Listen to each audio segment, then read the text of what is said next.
Great. Got it. Okay, well, welcome, everyone. I want to welcome you to the workshop meeting for the Olive Town Board. It is February 14th, and we have a lot on our agenda tonight, but I do want to welcome our guests here from, what do we have? We have Young Summers, two attorneys. We have a few people from the Catskill Watershed Corporation, and we have a few people from Lamont Engineering, as well as the town board. This meeting tonight will be for the presentation of the Shokan Sewer District and the sewer use law amendments that go along with that.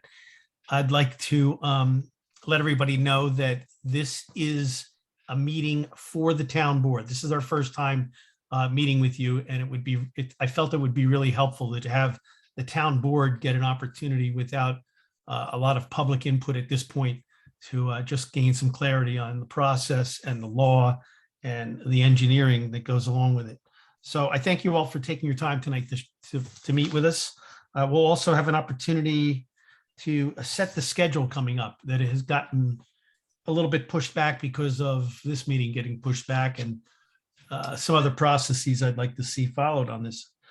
So who wants to be the starting presenter on this? I'll start. Okay. If you're ready. Jason, you're on. Jason right. Merwin Thanks, from Jim. the Catskill Watershed Corporation. Yes, I'm the executive director of CWC. Thanks for letting us come back and have the opportunity to give you some updates to where we are on the project. We'll go over a little bit of the history of the community wastewater management program. I will do that and transfer over to John Matheson, our program manager. Following that, we will hand things over to Lamont to go over a little more of the technical descriptions of the project.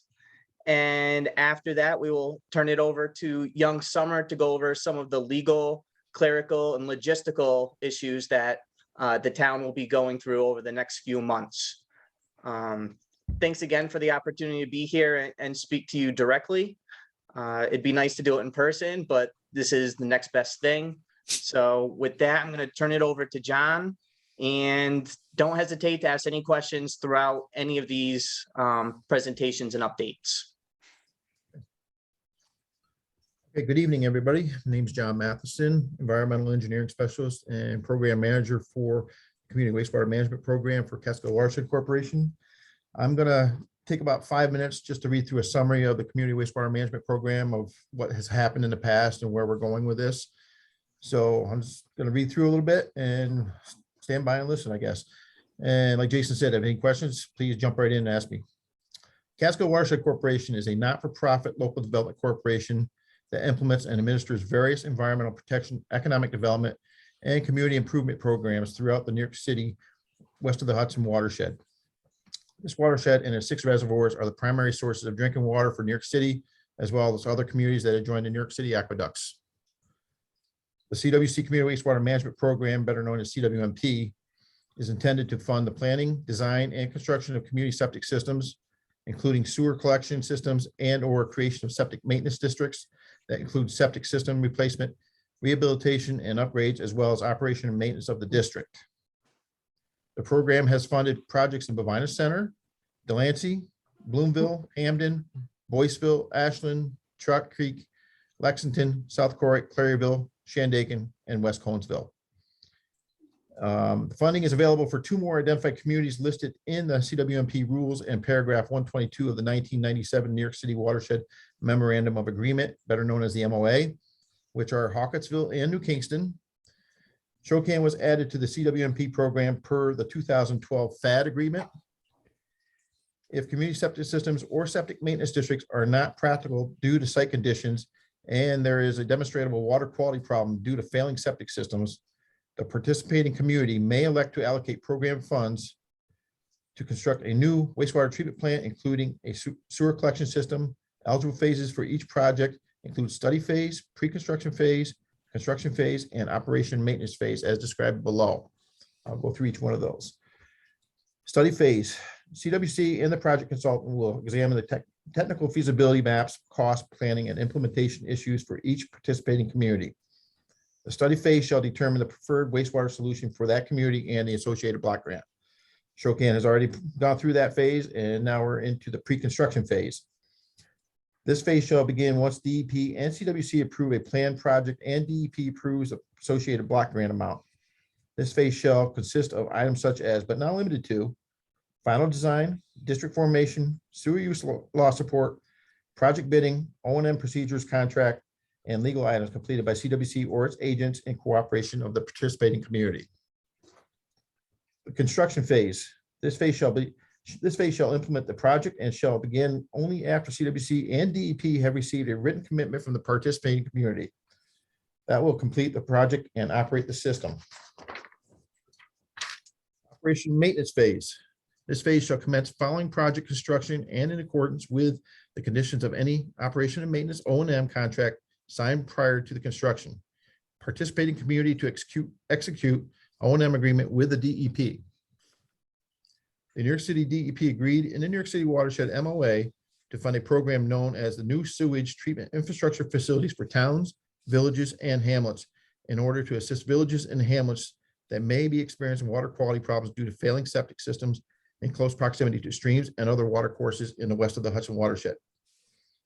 The Community Wastewater Management Program is a condition of the 2002, 2007, and 2013 Environmental Protection Agency, New York State Department of Health Filtration Avoidance Termination, that's a mouthful, better known as the THAD of New York City. And at the bottom here, for more information regarding CWC Community Wastewater Management Program, please contact me, John Matheson, Environmental Engineering Specialist and Project Manager, Casco Watershed Corporation, 669 County Highway 38, Suite 1, Arkville, New York, 12406. And my phone number is there is at 845-586-1400, extension 204, or you can use the fax line at 845-586-1401.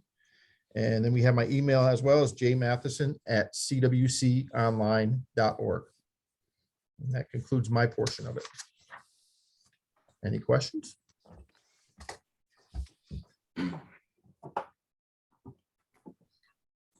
All right, thank you, John. Who's next up here? Nick Warner from Lamont Engineers. Can I just say something before that? Just about the program itself? Is that right? Sure, go ahead, Kevin. Okay, sorry, Nick, but just quickly. So, I mean, what this is that, in 97, we allowed the city of New York to adopt regulations that control sewer and stormwater. And those regulations that they adopted are cost prohibitive. It is outrageously expensive to try to comply with it. And the pretty much every septic system in the watershed, and I don't know, Tim, how many septic systems were there in the watershed? It's been done? No, 23, there's 23,000 remaining. okay, were deemed non-complying regulated activities, which mean they could continue, but you couldn't expand. And if you replace them, you had to replace them with a conforming system, which was pretty limited, which most of our lots wouldn't be able to handle. That was expensive. With respect to wastewater treatment plants, the cost of the city is requiring the type of filtration required for drinking water supplies and levels of redundancy, that are not required elsewhere. And you'll see in this particular project, we have close to 50 million for about 500 homes. That's about 100,000 per home, which is actually lower than the recent ones we've been doing that have been about 120,000 per home. So the cost of sewage treatment is high. And so in order for us to have sustainable communities under these regulations, we needed the city to fund the septic program and this community wastewater management program. So this was a mitigation measure that we mandated in order to have a sustainable community. So that's where we're coming from. Sorry, Nick, go ahead. Thank you, Kevin. Nick, you're on. All right, David, I apologize. For whatever reason, these PDFs aren't opening on my computer. So the only two visuals of those files is the first one's going to be file number 3, combined service area maps. Yeah, so just a general rundown of the service area itself. This is the overview of the entire service area. The next two drawings are just kind of a little bit more zoomed in and kind of cut the district in half with a little bit more detail. Essentially, the sewer district for the Hamlet of Shokan consists of about 525. That number keeps moving with subdivisions and a few other items. I think it's closer to 529 now. It's going to be about 475 actual occupied properties with connections, whether they be homes, businesses. The district primarily follows Route 28 as the main corridor from Pine View Bakery on the western end all the way to just a few properties past County Route 44, which I believe is Du Bois Road. It does include Mary Lou Lane up further up the hill. And everything south of 28 as far as residential neighborhoods and commercial properties goes, and then goes up to Bostock to Black Road, and almost all the residentials in between. Again, that's approximately 525, 530 properties. That equates to an average day flow by design standards of 168,000 gallons a day of wastewater. There's going to be, based on the drawings and layout that we have right now, about 75,000 feet of gravity sewer that would collect this from all of these neighborhoods and streets. And among that is about 20 individual grinder pump stations. These are pump stations that would be serving single homes that are either in low-lying areas or kind of solitary homes further away from the collection system. Ones that just, it's not economically feasible to provide a gravity sewer for them. So they'll be getting their own pump. It'll be a single pump system hooked to their electrical system on their property with a control panel. And then there will be approximately 10 community pump stations. By definition, community pump station is any station that serves more than one home. These would be owned and operated by the town. They are scattered throughout the hamlet for various reasons, as far as mostly topography, stream crossings, highway crossings, just serving low-lying areas. They vary in size greatly, from serving 1,500 to 2,000 gallons a day to serving 168,000 gallons a day. So they'll vary in size as far as flow is concerned. Actual physical size, they won't vary that much. And can I ask one quick question here before you go on? Sure. Those community pump stations, you said were owned by the town or the district? The district. They're Okay. owned and operated by the district. Very good. Thank you. Yep. So there'll be approximately 10 of those throughout the hamlet. And then again, we'll probably have about 475 lateral connections, because there are about approximately that many occupied properties. So there's about 50 vacant lots throughout the hamlet, which is on par for normal amount of vacant land. That falls into about the 10% growth factor that we have incorporated into the flows too. That is the main collection system for the hamlet of Shokan. The wastewater treatment plant would be located on a currently a vacant parcel near Grant Avery Park. That is just downhill of the just south of the access road to the park. It has a pond on it currently. It's about 6.3 acres. It's undeveloped. This property will host the treatment plant. The treatment plant will actually be designed for 243,000 gallons a day. That's the 168,000 gallons a day that would come from the hamlet of Shokan, and the 75,000 gallons a day that's currently already allocated to Boyceville. Boyceville will be converted over from a wastewater treatment plant to a pump station.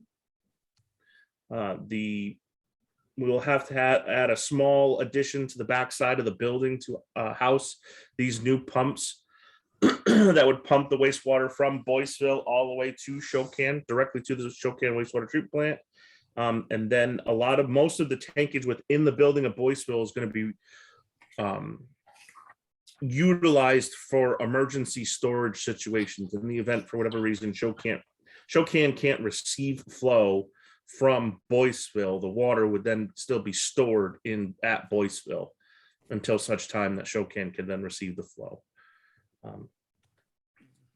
So there'll be Hey, Nick, Sure.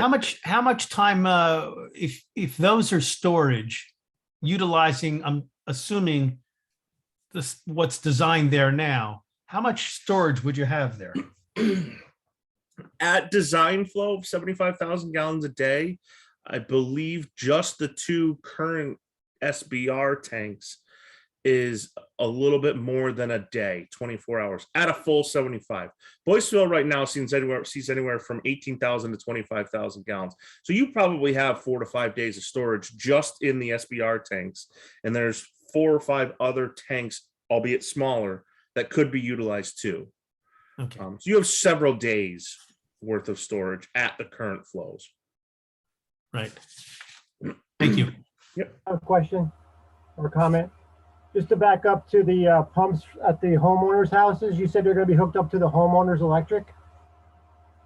Correct.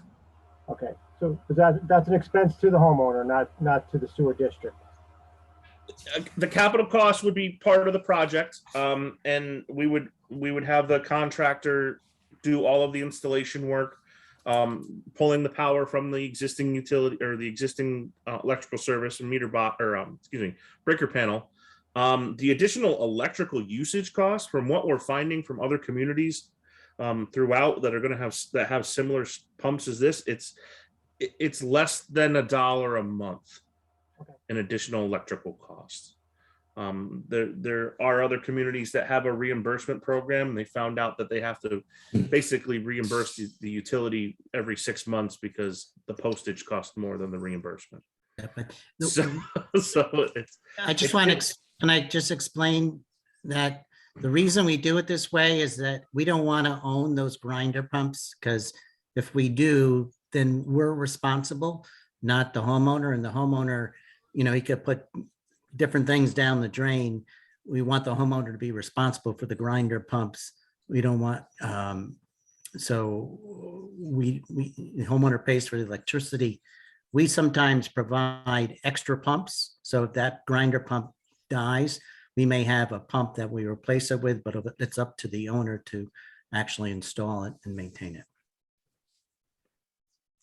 Hey, Nick, this is Drew. I have a quick question about the community pumps. In light of our recent several day power outage, how are those pumps powered and what happens in a power outage that lasts more than a few hours? every one of the community pump stations is going to have their own stationary generator. So they would have emergency backup power that would automatically transfer over in the event of a power failure. Okay.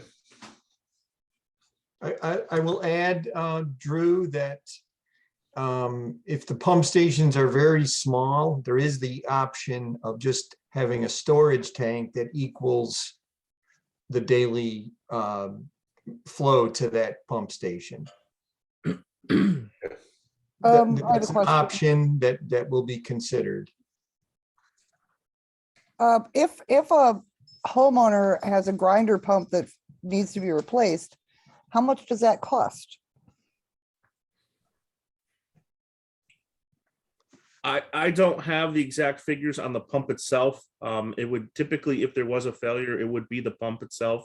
But as Kevin mentioned, in the event that they do have any type of failure, the first person they should call is the town wastewater operators.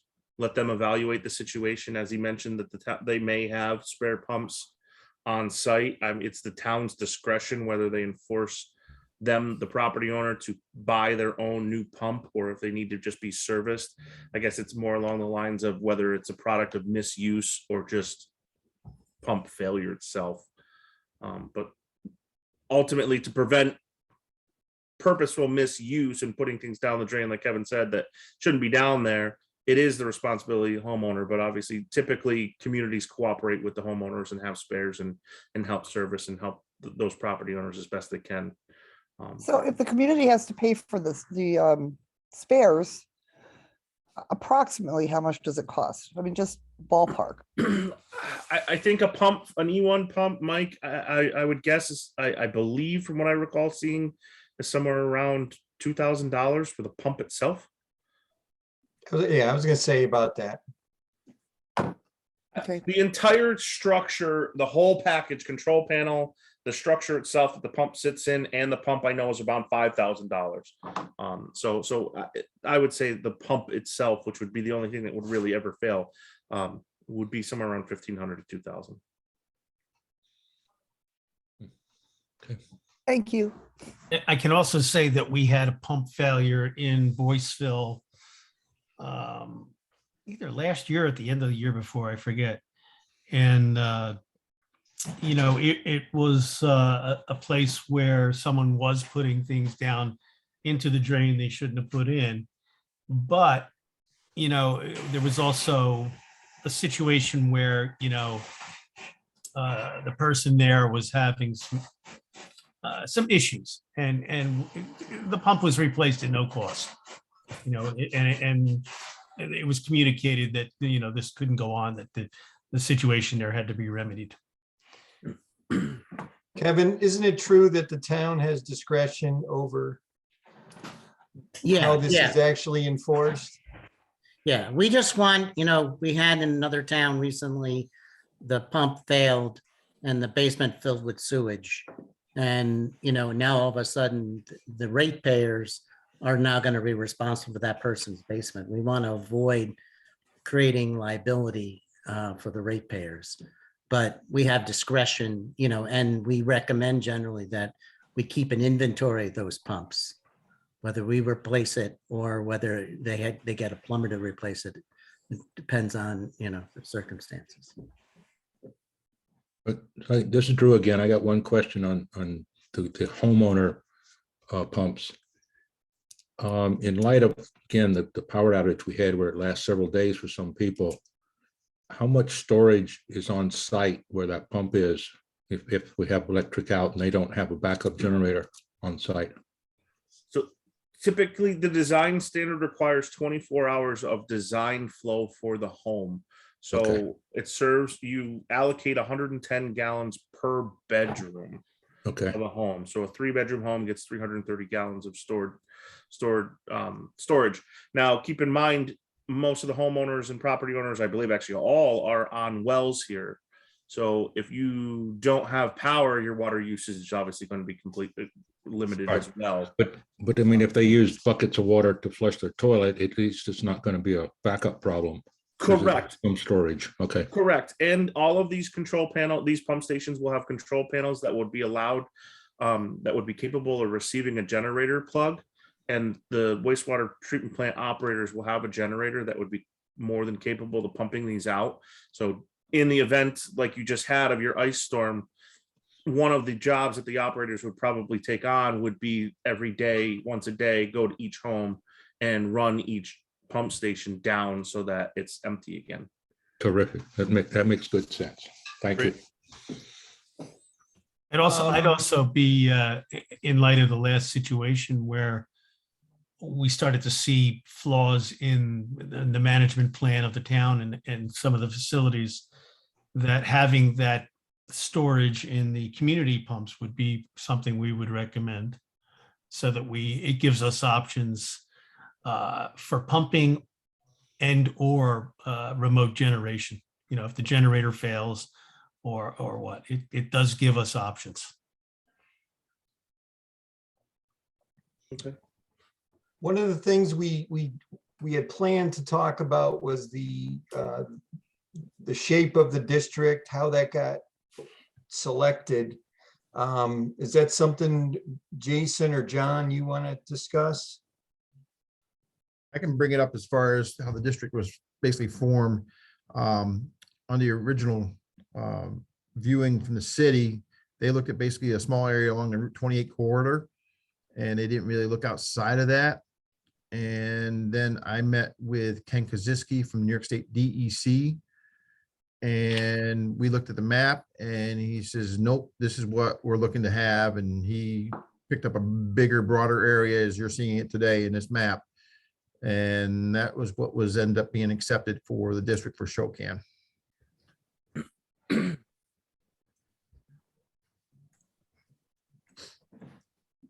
All right. The only other thing that I was gonna just touch on, and it was item file number 5, just the Boyceville wastewater treatment plant photos.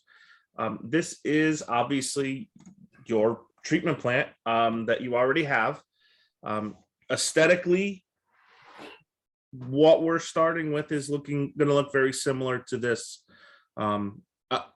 Almost in size as well. The treatment plant, the technology being used in this treatment plant is actually significantly smaller of a footprint. The building may be a little bit larger, but there's about 4 photos, 4 different angles, but this is what you guys already own and operate and maintain.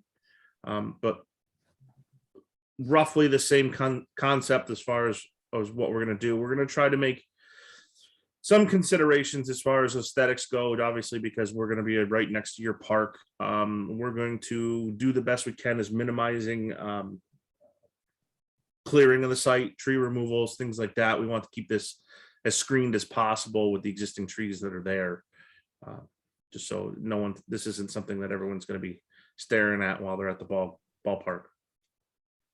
Yeah, there is an adjoining neighbor too who has concerns over that. So, when we're looking at the layout and design for the landscape design and things like that, we should be thinking along those lines, as well as, keeping the lighting so that it's night sky lighting and minimizing its spill onto the adjoining properties and sky. Nick, this is Drew again. Are you planning on doing any on-site stormwater retention? There will be stormwater treatment mitigation that we will have to do. It's very likely at this point, preliminarily, we're looking at just an infiltration basin. It is the least operation and maintenance intensive and just the simplest. It's just really just a depression in the ground. As long as the ground can absorb the water within 24 hours, in theory and in practice, it would be just a depression in the ground within a day or two of a rain event. Okay. There is an existing pond on the property right now. As of right now, we have no intention of doing anything with it. Okay. I don't know how the town feels about having an existing pond. I don't know what it consists of. I don't know if it's lined or what, but it's there now. And as of right now, the project doesn't have any intention of touching it. Okay. Those, I got one more question on the. Oh, I'm sorry, go ahead.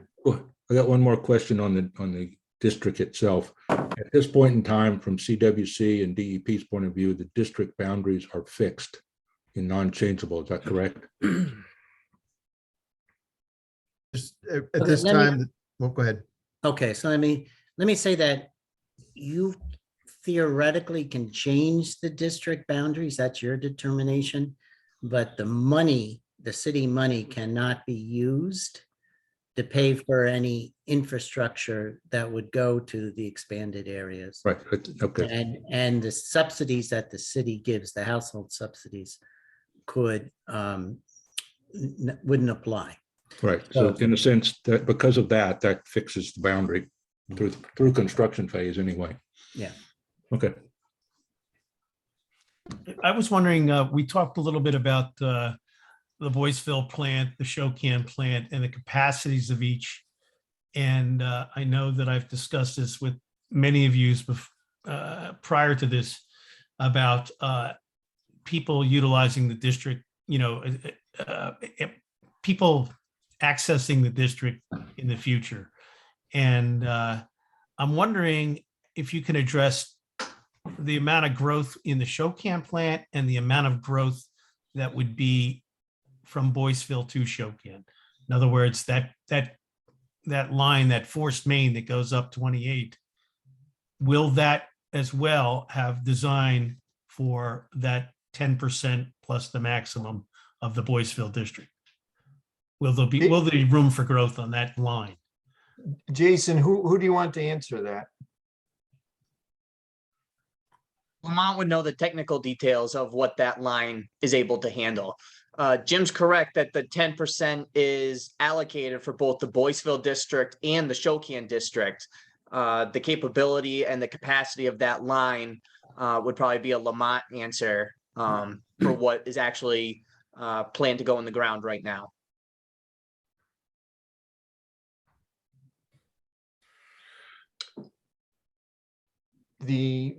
Nick, do you want to handle the pumping, the design of the pumping rate is going to give you way more capacity than you'd probably ever need in that line.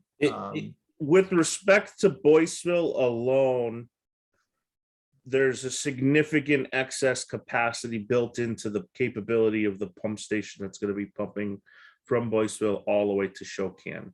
So it is designed for well in excess of the 75,000 gallons that Boyceville is allocated.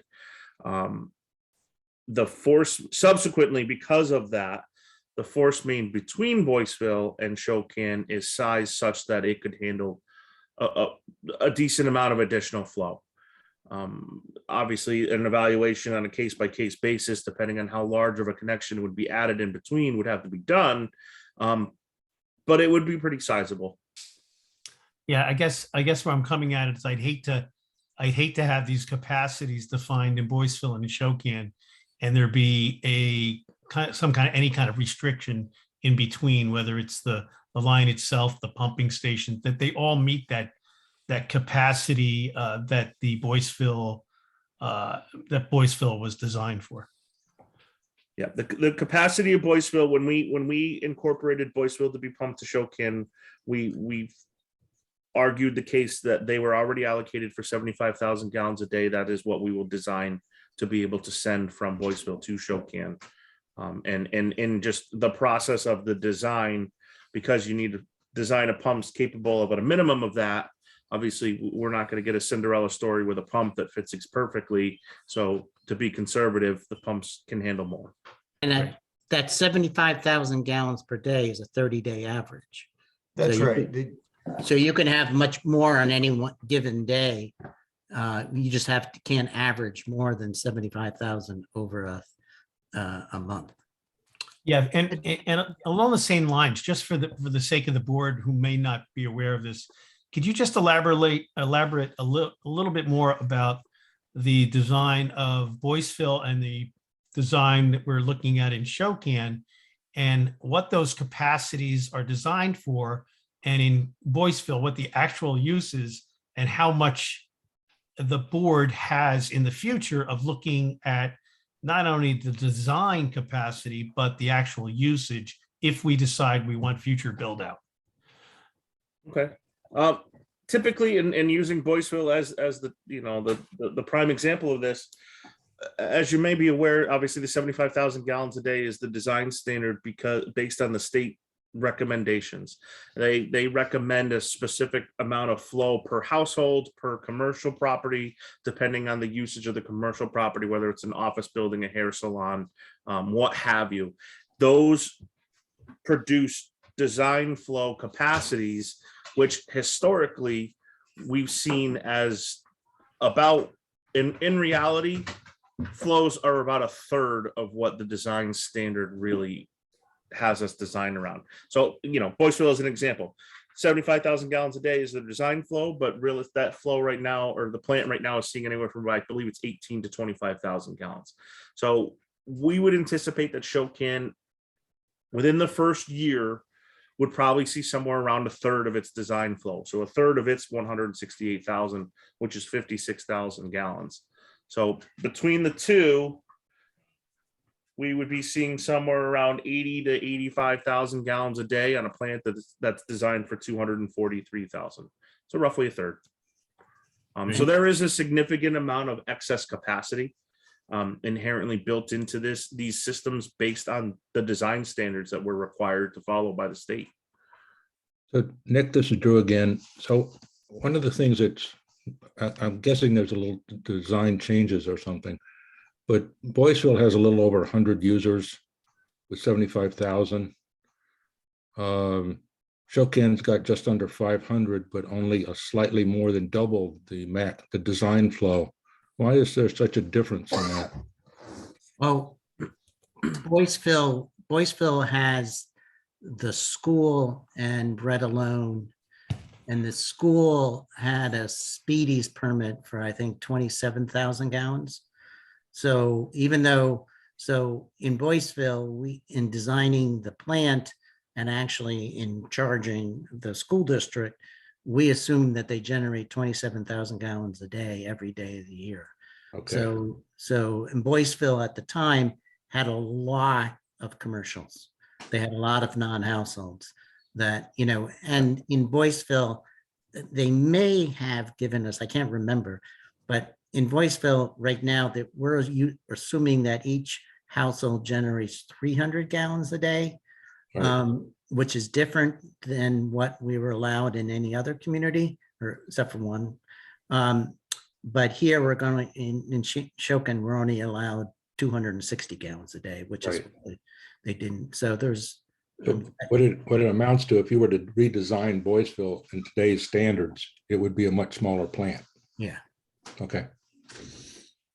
And I think that the reason I wanted that explained was I wanted the board to understand that that in the entire system, there's a tremendous amount of ability to expand upon it in whatever way we choose in the future. Whether we expand the district or whether we allow people to buy in. So I think that's a pretty good thing for us all. Nick, this is Gene. I'm the town's recreation and facilities guy. Just a quick question, going back to the proposed site of the new plant adjoining Grand Avery Park. What would be the proposed entry in and out of that facility? Is that going to be off the Grand Avery entrance or some type of right of way off of 28? It's going to be off of the Grant Avery entrance. Okay, so that would be a shared maintenance agreement between the district and the town for that roadway? How is that proposed to think? I mean, I'm sure there's not a tremendous amount of traffic in and out of the facility, but right now that's a seasonal road for us. If you've been there since November, that road right now is closed. Yeah. So what will have to happen is, because it is a seasonal road and the normal traffic for the treatment plant is going to be about 3 personal vehicles per day, 3 to 4 personal vehicles per day. Just your operators driving to and from the plant. There will be deliveries, equipment, parts, replacement parts, chemicals, anything for the treatment process. So, a small box truck, maybe every now and then a full-size tractor trailer. That road will need to be rebuilt at the minimum from Bostock Road to the entrance of the treatment plant to be able to handle that type of traffic. I understand you guys have a gate there now and it's closed off. The normal practice will mean that gate would probably need to be relocated to somewhere just past where the entrance to the plant will be, because the plant will need to be accessible 365 every day. So okay, yeah, which obviously is not a big issue, but I was just curious about, the reason for the closing of that facility during the off months is to alleviate the extensive issues we've had with vandalism in the past. yeah, and then snow removal and such up to where the new gate would go would then be borne by the sewer district from Bostock Road all the way to the treatment plant, As well as the grounds maintenance, mowing the grass or whatever the situation. Yes. Yeah. Okay, thank you. Great. Thanks, Gene. That was a good question. Good question, Gene. Okay, who's next? Yep. Unless anyone has any other additional questions, I'm going to hand it off to Kevin from Young Summer as far as the next steps for seeker and sewer district formation. Okay, so the board should have 3 different resolutions. Do you have them in front of you? One is what we call a seeker resolution. One is a resolution to schedule a public hearing on the district formation. and one's a resolution to schedule a public hearing on the sewer use law. Do you have those three? We do, and we have, yes, and they are numbered and ready to go. I'm presuming you want to get these passed as soon as possible. Yeah. The one thing that we have in it that is not defined is the dates Okay, for the public hearings and such. And initially, we had a schedule that came along with that material. And what I requested was that, here we are in the the first two blocks in that schedule. We're already a week behind because of our delay. What I had requested was scheduling a public information meeting similar to what we're doing here for the general public before we actually have the public hearing. So they can get a little bit more information prior to that. I think that'll help. I think it'll help in the transparency of what we're trying to do and be good public information for them to have. So that would probably be one thing that has to be scheduled in between what we have here. now, do you think that would be in person or? Yes, I think that after March 1st, we're going to end up with in-person meetings. That's what I'm hoping for, if our numbers stay low. So, yes. Okay, And then the other dates, we'll have to change around the other dates as well, because the March 8th date wouldn't be good for a public hearing because we have a regular town board meeting scheduled then. So it'd probably be better to have it on a separate night as a one-off.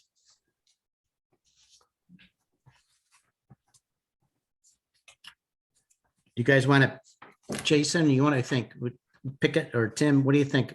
Pick a night? Yeah, if you want to provide some days that work for you, we'll try to make it work.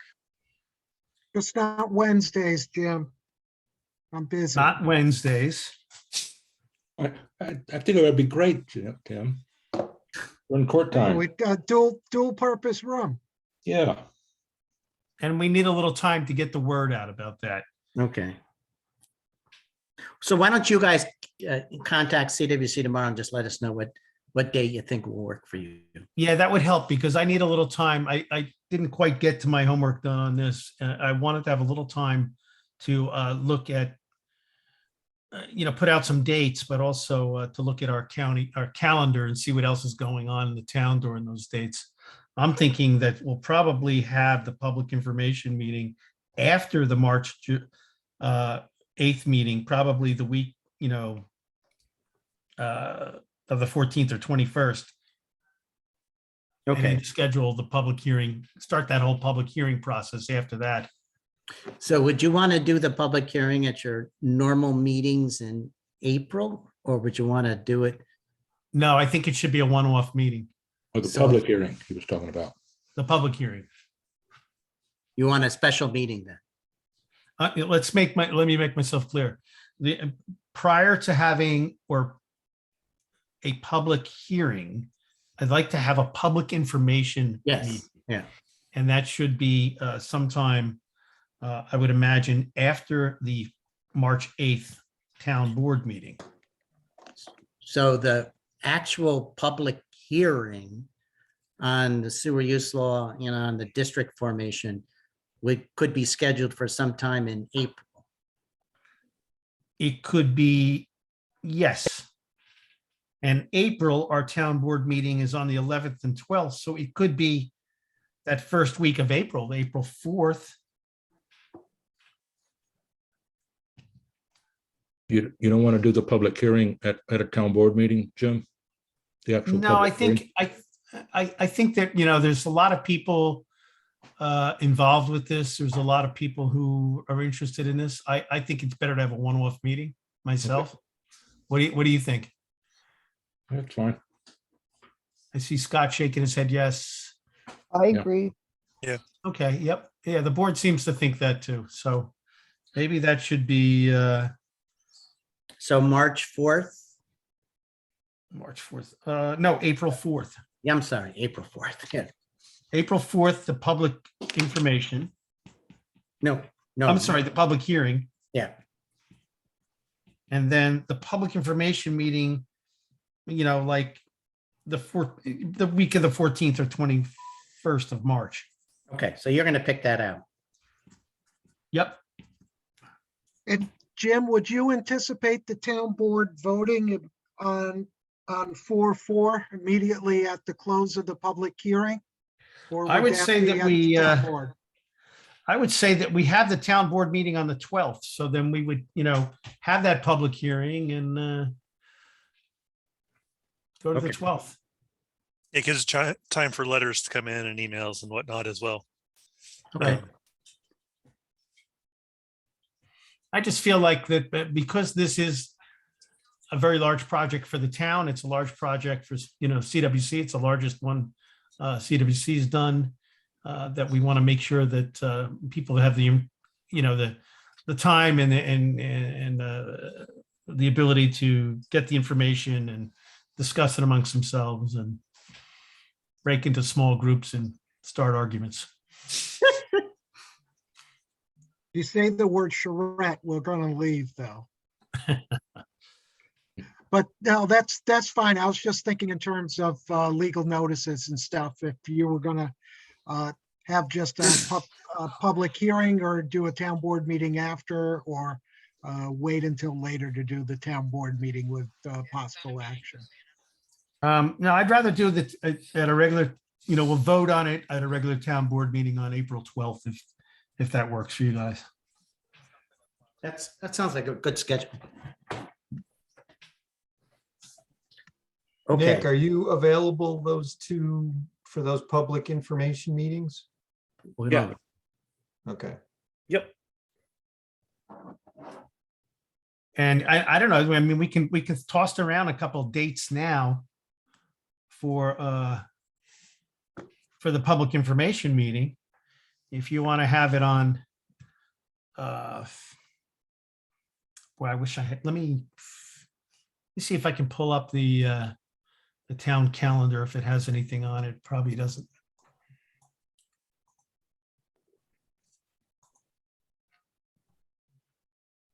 I don't know if we have anything that. You're far probably ahead. best with the Monday because Yeah. all the other meetings would be falling on Tuesdays or Thursdays. There's nothing on that week or the 14th or the 21st Of March. of March. Let me go back. Yes. Yeah, because everything seems to be, so that's our town board meeting. The 15th could be a planning board meeting. They haven't been doing a second, but No? Okay. potentially, yes, it could be. All right. Why don't we do it on the 22nd? That's a Tuesday. Okay. Does that work for everyone to have the public information meeting then? and what time? 7? Or Sure, earlier? 7 at the town hall in Shokan.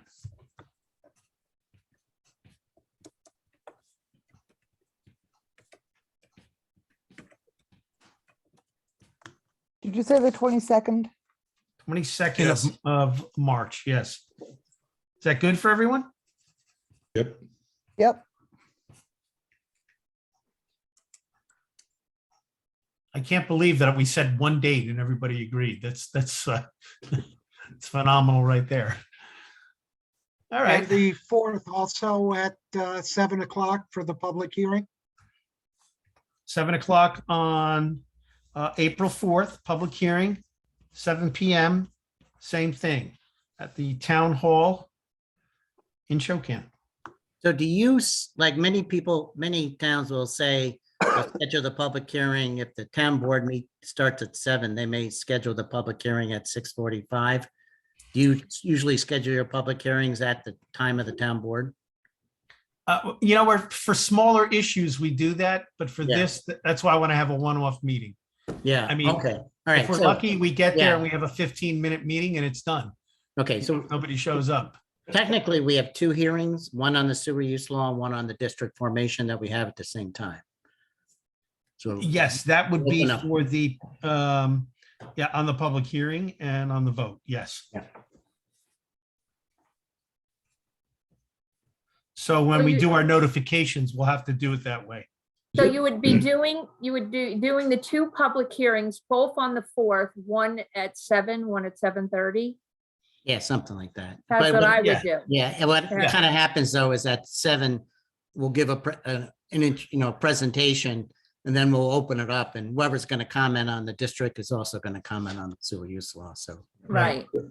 Kevin will provide the legal notice. We do all that, yes. Yep. Yeah. In fact, we have a draft legal notice already, I think. Don't And we have? Dawn, Yes. on the resolutions that we have for these hearings, can you fill those dates in for us? Yes, I will have them filled in. Clean that up and we'll do that tomorrow then. All right, your copies don't need to have it, but mine will. The one I sign off on. Okay, just as long as I get it at the end of the day. Okay. But I will, I'll probably need it for tomorrow's meeting. All right. Dawn, I have a quick question on the two public hearings. Is it legal to have two public hearings running concurrently with one another? Yes, we do it all the time. Not one after the other at the same time? I, Because the I'm- public's not going to see a difference between the two different things we're talking about. Creating the district and creating the well, sewer. we could make them 7 and 7 and 7:15. You could put them 15 minutes apart. Why don't we do that? And that way, if it runs in, you're going to have to, I would say, announce that the other one is being held, and it's just repetitive of what you just had. Right. But you could do them 15 minutes apart if you needed to. I mean, Kevin could probably tell you better if that's, Yeah, and what we kind of do it is, we do one, tell people to talk about whatever they want to talk about, both of them. And then when they're done, then we open up the other one, nobody has any questions. Nobody's got any questions, yeah, so. Okay. So, I think we have a plan here. yeah. So, So, Kevin, can I ask you a question about the sewer law, or were you going to discuss it some more? no, go ahead.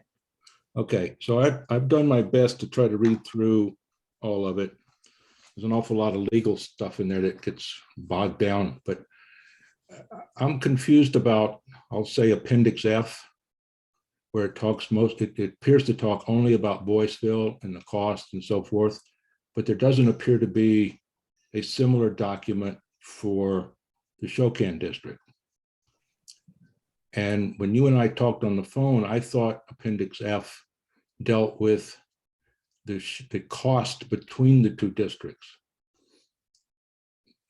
Appendix F being the sewer connection agreement, Well, I didn't or see, Appendix F being. I didn't see anything called sewer connection agreement. What Appendix F is labeled the Boyceville O&M. Oh, okay. So I'm confused about what you were telling me versus what I'm seeing in the document.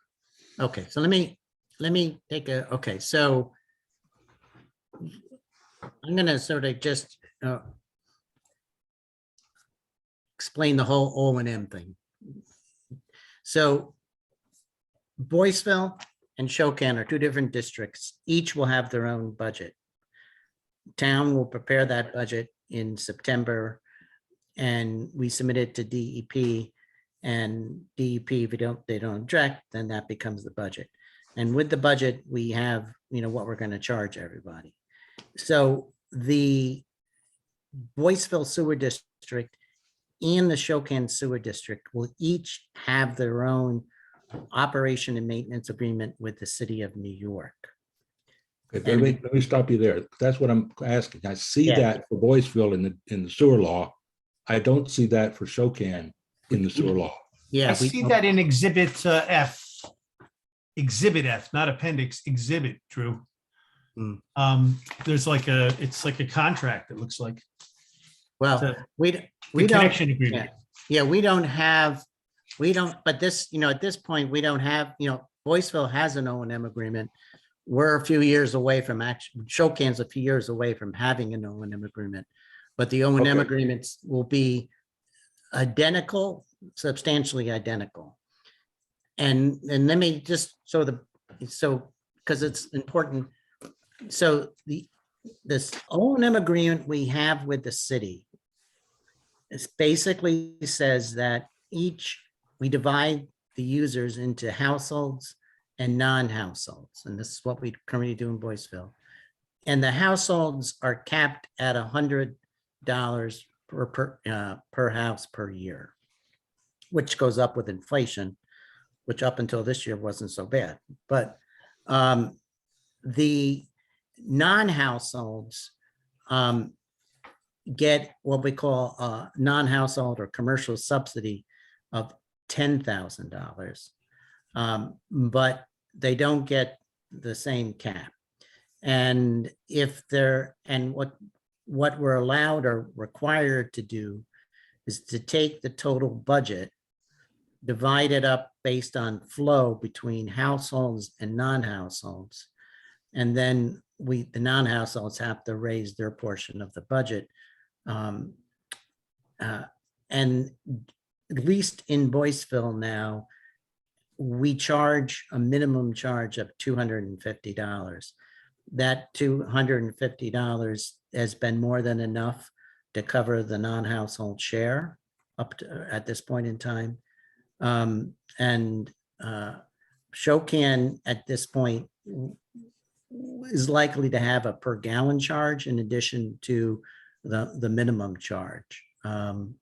And we provide some of those numbers in the documents. But there will be Shokan Sewer District, once it's formed, before it starts construction, will have an executed O&M agreement with the city of New York. Okay, so I guess one of the things I've missed, and I'll have to go back through it again, is the Exhibit F of the connection agreement. That's one of the things I wanted to see, what the relationship between the two districts are. Okay. The other thing I think is going to be very important for our public information meeting and public hearing is people are going to want to know what's this going to cost me. And I think it's important to have a relatively clear picture of, I'll say, the vagueness of what it's going to cost them. Okay. So, let's talk about the sewer connection agreement. So let me just say how this is going to operate. So the Boyceville Sewer District and the Shokan Sewer District are like two separate corporations. And when you consider two separate corporations, the members or the shareholders are the residents or the property owners. And so the Boyceville is going to contract with Shokan for sewage disposal. Right. And we're going to take the budget for the wastewater treatment plant in Shokan and divide it, I think 69% to Shokan and 31% to Boyceville. And that's based on the design flow, 75,000 over 243. So based on the design flow, we're going to take the total cost of operating the wastewater treatment plant and allocate it to the two districts. The Boyceville district, for the most part, will be responsible for the cost of the transmission line, though the transmission line will be owned by the Shokan district. And then Boyceville will be responsible to operate their own collection system. So the town board will create a budget for Boyceville and a budget for Shokan, and we'll work all these numbers out. And so, but since so the connection agreement then tries to set forth the terms and conditions at how that will operate. But the big issue gets to be sort of capital. If at some point there's going to be a need for capital expenditure at the Shokan wastewater treatment plant, how that will be allocated between the two districts. And the way the agreement is currently written is that the board, that either will be allocated based on design capacity or based on what the board evaluates as the mutual benefits of the improvement. So we just didn't know quite, if an improvement, we didn't want to lock it into design. If in fact, we're only making this improvement for something that's going on in Shokan, then the board could charge it to the Shokan residents rather than to the Boyceville residents. Okay, thank you. So I'll go look for that exhibit F at some Okay. point. Kevin, did you give an overview of the formation process? Maybe the board's already heard that, but it seems like we just talked about pieces and parts, but not necessarily the whole thing. Okay, just just a broad overview. So in forming the Shokan Sewer District, you're really forming a corporation, you might say. And in forming a corporation, you had to have a business plan. And that business plan here is the engineering report and the district formation report. And that, I think we only sent 1 or 2 binders there, but all the documents are online. So so in the business plan, we have the engineering documents that were prepared by Lamont. We have the sewer use law, which kind of sets the rules for operation and access. We have a sewer rent law, which says how we're going to charge homeowners. We have something we call sewer allocation law, which gets to the issue that when someone vacant property wants to connect, how the town board allocates that capacity. And we have a draft. We have the sewer and O&M agreement for Boyceville, which is going to be, which is critical. And we have the sewer connection agreement, which kind of sets forth the terms. And based on all of that, there's a pretty complete picture of what that corporation or what the Boyceville district cost will be, who's going to pay for it, what the infrastructure is going to be. And so the board, the district formation process at tonight's meeting, say, if you pass the resolution, you're accepting those documents to start the district formation process. And you'd be setting a hearing. In our case, it's going to be April 4th for the public to comment on that district formation. And on April 4th, or just say April 4th, and you have a meeting, April 12th? On the April 12th meeting, after the public hearing, the board would make a determination whether to form the district. You pass a resolution to form the district, making a determination that the formation of the district is in the best interest of the community, that everyone within the district is going to benefit, and that no one outside the district would benefit. It's kind of a weird 3 things. But the board makes that determination. Really, what you're making a determination is that this is in the best interest for the people who live there. And that determined, then we have to publish notice of that determination. And with the notice, we publish notice that is subject to a permissive referendum. And I'll get back to the other alternative, which is what we did in Boyceville. But so we publish notice that it's subject to a permissive referendum. The public, then there's 30 days for someone in the public to submit a petition for a referendum. And that petition has to be signed by 5% of the property owners. At least that's my latest recollection. And that petition is submitted to the town clerk. The petition has to be similar to, I think, a petition if you're going to be nominated for, elected office. And so the clerk then reviews the petition, determines that it's satisfactory, and then we have to schedule the referendum. And the referendum, I think, has to be scheduled no earlier than 45 days and maybe no later than 60 or 70 days. And then at the referendum, the property owners vote, not the residents, the property owners vote. One person only gets one vote. If you own 10 properties, you get one vote. If you own 10 properties, but each one is in an different LLC, you get 10 votes. And based on, and whatever the majority chooses, that makes the determination whether you form the district or not.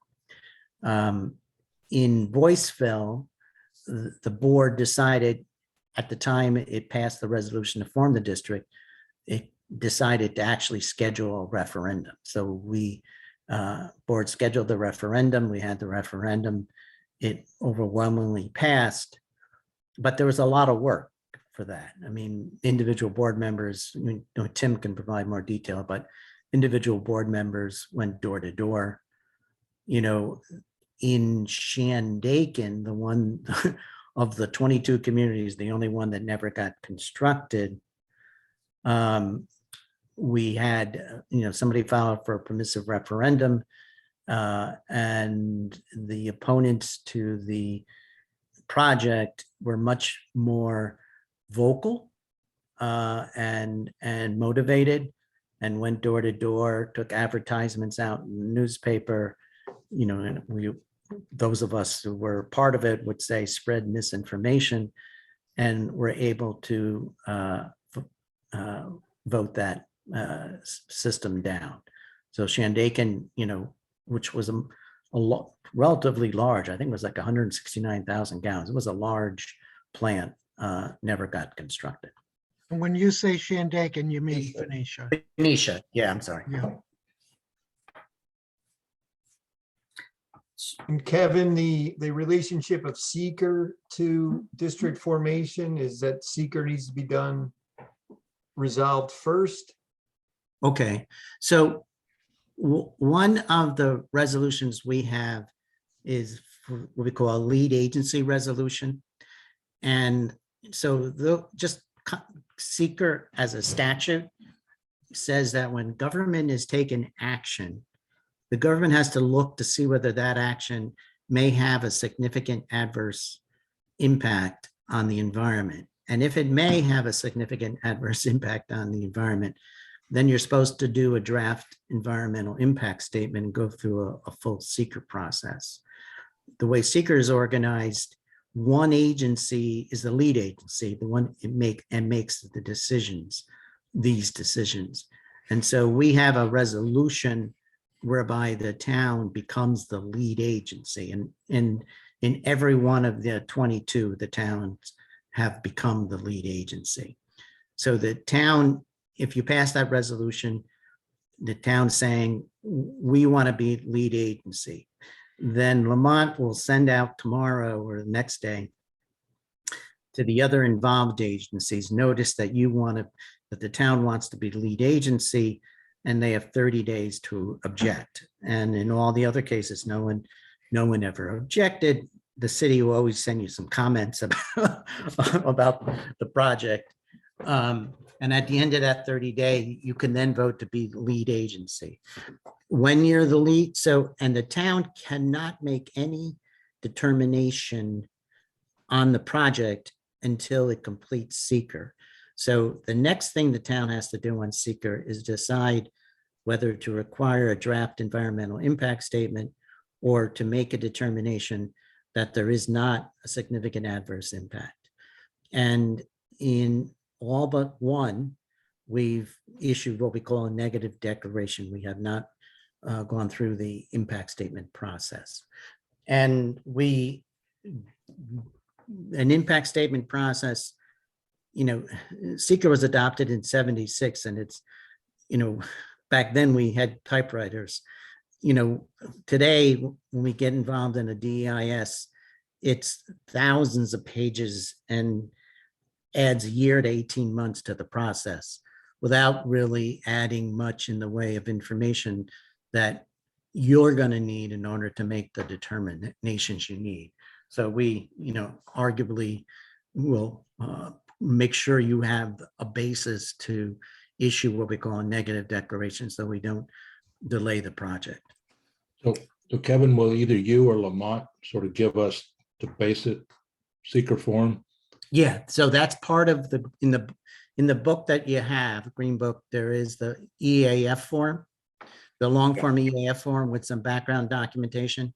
But when it comes time for a negative declaration, we're going to go through, each potential area of impact and come up with a justification as to whether there's any impact or not. And we'll prepare all that documentation for the board. Excellent.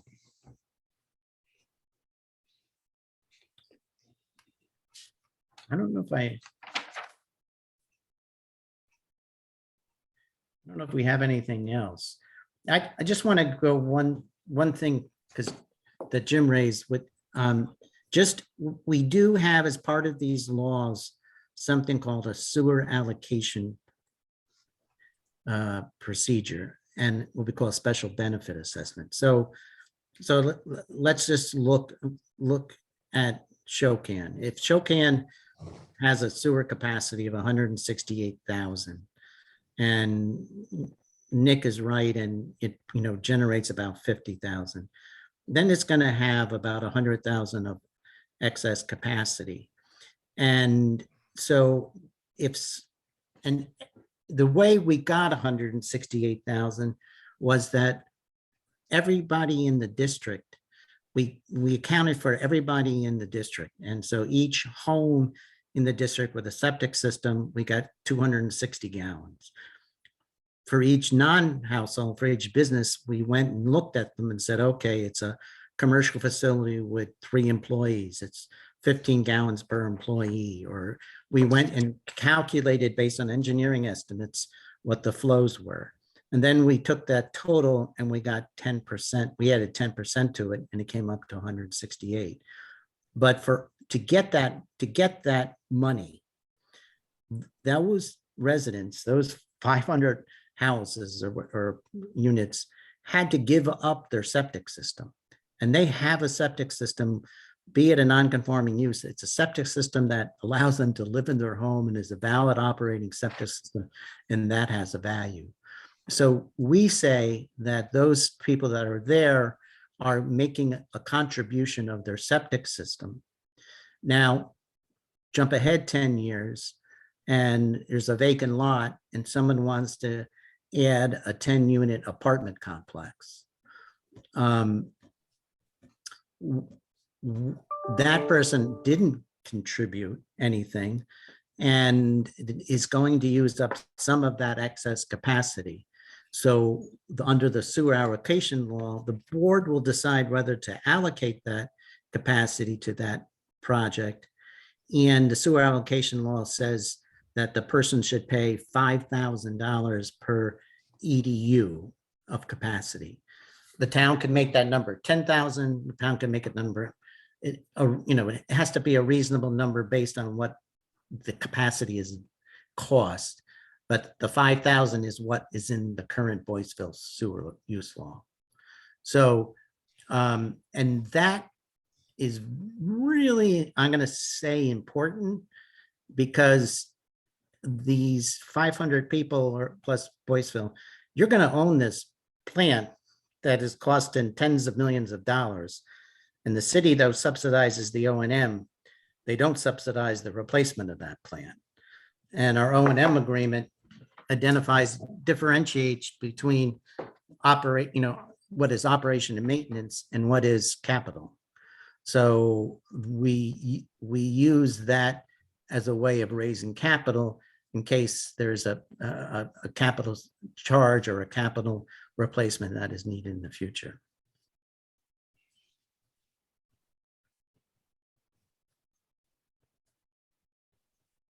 Okay. I have a couple of comments just to make the people, just for clarification for the board that I noticed. One of the things was, I think it's important for everyone to know that in the sewer law, as it is in Boyceville, in the district, that every property is required to hook up. That's a given right from the outset. There is a process that people can come to the town board and appeal to be not hooked up. And we would have to think long and hard about whether we want to even entertain that. So I just wanted to make sure everyone knew that was in the law, because I'm sure that will come up. The other thing I wanted to touch upon that Kevin mentioned was if it ends up going to public referendum and it, for some reason, is voted down, what that means to the people living or doing work in the district, what that means to them in terms of the program availability. So I know CWC can address that, you won't you won't be in the septic program anymore. Jason or somebody want to take that just to give us a short turn of events that could happen? Yeah, just an example, going back to Phoenicia, the residents of Phoenicia voting down that district turned down the ability to have compliant septic systems or a compliant septic solution. Our septic funds are basically set aside through our contract for people who don't have an option to connect to a wastewater solution. So if this goes to vote and it's turned down, the residents within this proposed district would not be eligible to apply through the CWC septic program for replacements, except for applying for a reimbursement at the end of each year if there are funds remaining in our budget to do so at the conclusion of that year. Essentially, somebody would have to pay for their septic system replacement on their own and come to CWC with an application at the end of the year asking for a reimbursement for those costs. Our average septic system replacements nowadays are around $32,000 per system. And in Shokan, just like everybody knows, those are small, difficult lots, a lot of rock. So those systems likely cost even more than $32,000 on average. So it's a big deal to turn it down. It's a great benefit for the community to have this, but there are also consequences by not accepting it as well. Jason, I think Anthony? it's going to be extremely important at the public information meeting and the public hearing that we make that really clear to people that there is a consequence for turning it down. Also, John, this is Yes. John, and those people that choose to opt out, if the board approves them, Jason can follow up on this a little bit, but that could be an issue too, as far as them getting systems replaced once they fail. Correct? Yes, I don't recall the exact language in the law if somebody applies to not connect. I believe they have to prove that they have a compliant septic, compliant wastewater solution. In most cases, especially in Shokan with these small lots, they're not compliant systems right now. So if they fail in the future, those people will not be able to apply to CWC for a replacement. And two quick things on those applications.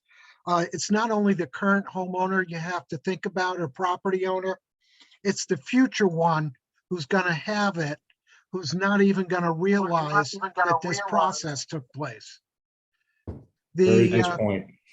the second thing is on the voting, on the possibility, not probability of voting down. We also have an expanded septic program for the small businesses, for the churches, for the government buildings. That program, the property owners in Shokan, as they are in Phoenicia, are simply not eligible for the expanded septic program if the project gets voted down. It's just, That's huge too. yeah, it's You got not going 29 to users. happen. Yeah, and the thing is on those, if you're a restaurant, let's say, that's the easiest one to explain. and you want to add a back deck. New York City considers that back deck to be a change of use because you are adding chairs, which your septic system for restaurants is based upon how many seats, how many tuchuses you can sit down in your restaurant. If you're adding tables out back, even though logically, hey, people aren't sitting inside, they're sitting out there, you still got the space inside. Now you've got that additional space. Trust me, New York City will come by. Kevin and I, Jason have had shouting matches with them over this, and rooms full of 50+ people on negotiations. They consider that a change of use, even if it's a de minimis one, and they will tell you you have to upgrade your septic to current state standards. That is impossible on some of these lots. You all know the size of these lots as well as me, and that some of these places are shoehorned into. You can't do it. So with these, with the municipal wastewater system, that issue goes away. Is there any other questions or comments? I'd like to move on. We've got a lot to do tonight over and above this. I just want to clarify one thing. You are doing the legal notices for the public hearing only, not a legal notice for the public information meeting. We don't need a, yeah, well. I gotta announce the meeting because it's going to be a special meeting and hasn't been scheduled in Yeah. our organizational. So I got to do something for the public information. You are only doing legal notices for the public hearings, correct? Yeah, that's Okay. good. Yeah, that's correct.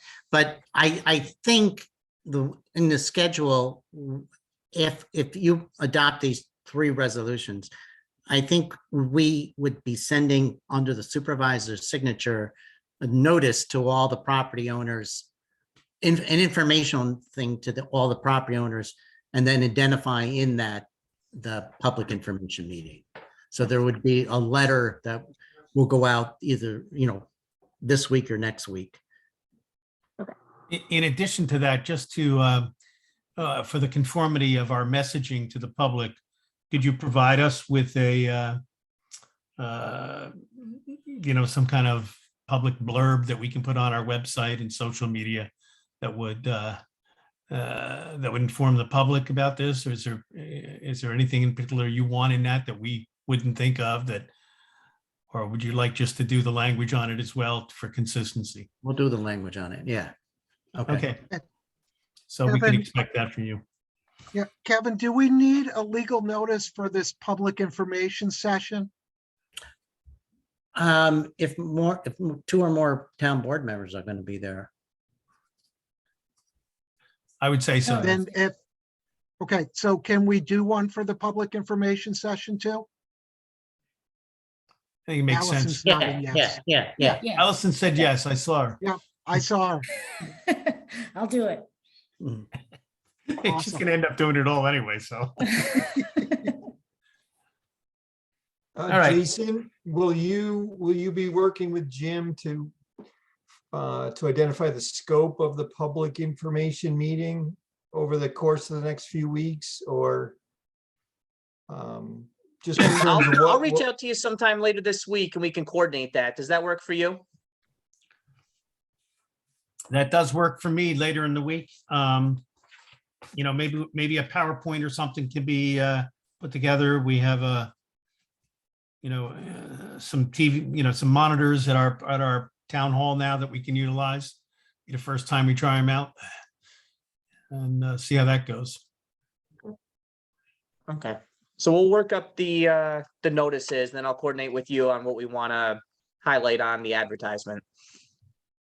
Yeah, and I think that it would be nice to streamline the whole, get something nice that streamlines what we discussed tonight, and then have our representatives there from each of your agencies to be there for the Q&A, or to chime in if necessary. Does that make sense? Yeah. I think streamlining, I think you guys would probably understand this, but streamlining or having almost an outline of what we want to discuss would probably be important. I would almost guarantee 75% of the questions from the public will be about, are you going to dig up my garden on this side of my property at whatever their address is? And some of those answers are just not going to be answerable at that time. So I think if we keep it broad and specific where we can, but not necessarily address each individual property and make people understand that we're not going to be able to answer some of those questions at this time, having that outline or scope would be helpful for that meeting. Great. Okay. Any other comments, questions? Will we be able to offer tours of the Boyceville sewer system if people are interested in, like, what's it going to look like? What's it going to mean? Is there going to be smells so we can Of the have them actually plant, go you in mean? there? Yeah, so we can actually have Yeah, a tour and they can be assuaged that it's not going to be a big impact. that plan is always available for a tour. Yeah, we just might want to advertise that, if they're Yeah. that curious, they can do that. Right, I've done the tour. It was very interesting, actually. It was fascinating. Maybe we can do it after the public information meeting so that people then, if they choose to, but we can schedule the tour if there's enough people. Yeah, sometimes it's helpful to Barry. just sort of have a day where we say, we're going to do it this day. And Yeah. Okay. Just one thing to keep in mind, which is we're going to need a lot of easements, for those 10 community pump stations and for the sewer main. So there's going to be a lot of easements, and that's going to take a while. Okay. Nick, do you know how many? Do you remember? I don't have an accurate number. It's in excess of 100. Wow. Wow. That'll be interesting. Yeah. Okay. If there's nothing else, we'd like to move on. I Get want out to of your thank you hair. all. Thanks Thank for you very having us. much. Very Thank you. useful. Thanks you. for coming Thank and you, everybody. sharing that with us. Have a good night. Okay.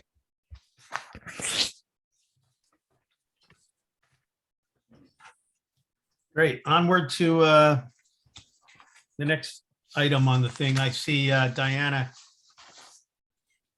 who is Diana Carchidi, is listed here.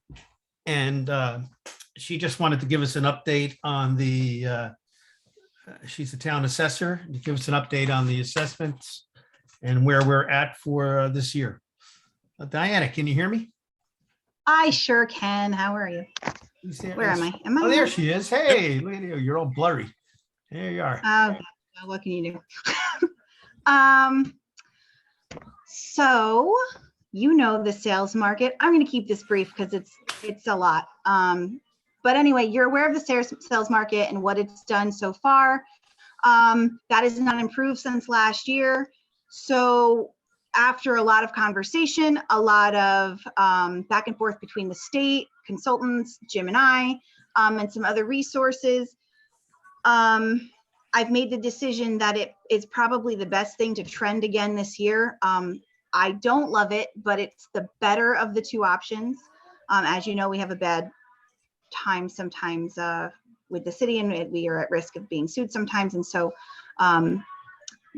making the decision to trend, I think, is probably the path of least resistance for the town.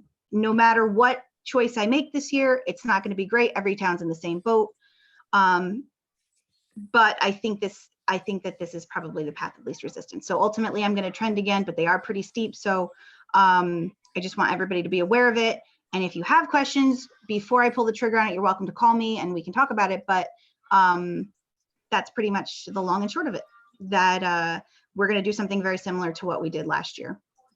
It's just very intensive this year. And I think it's important to point out that we've had extensive discussions about this in the office. And Diana's right. She's done a lot of homework. She's reached out to different people. We were talking to Mr. Briglio again for his input, and he recommended the trending as well. But the trending takes into sales, and sales are going to likely cause an increase in the assessment. When you have an increase in the assessment, the taxes are going to go up. So it's something that we very Well, likely. yes. That's So yes my and no. point being that, that if we don't do it this year, we will need to do it in the future, and it's just going to be worse and worse. So ultimately, to kind of touch on that, because it's sort of true, yes. I mean, you're not always guaranteed to go up in your taxes necessarily, but in this case, probably a little bit. Not, I don't know how much from more than last year we went up, but I tried to do a quick estimate, but it's very difficult without knowing what the school district budget's going to be and whatever. But what I will say though is that every town in the district is in the same boat, and everybody seems to have gone down about 20% in their equalization. So even though if we were isolating the town and we were saying, okay, this thing we're going to do, it could result in increases, that increase will be diminished a little bit by what the other towns are going to have to take over as their equalizations have gone down. Now, it sounds to me like they're all probably going to approach a reval sometime next year, which it would always be an opportunity for us to do, but it's so much more costly for us. It's not just a matter of getting a value and new data on all of our residents. We also would have to get a new appraisal for the city. And the last time it was like $250,000, and I believe it's probably gone up. I did call at some point in the last year or two to see what they could do for us. I mean, and the price has gone up. So you're looking at several $100,000 just for that. Never mind the cost of the actual valuation for the town. So it's a really awful situation this year. And I would love to say that those sales are going to get better, but I don't know that they are. And that's the other thing for a townwide reval, we'd have to use all of those sales as comps to go through each of those. So this is certainly the least costly of our options. And what I'd like you all to keep in mind is that regardless of the thing that needs to be done, the impact is ultimately kind of the same, except with the other option, if you were to leave things alone, and like I mentioned before, you could risk a lawsuit, but also suppose we were asked to lower the reservoir's value. I want you to keep in mind that the cost of that would be tremendous because that tax burden would also get thrown onto the residents.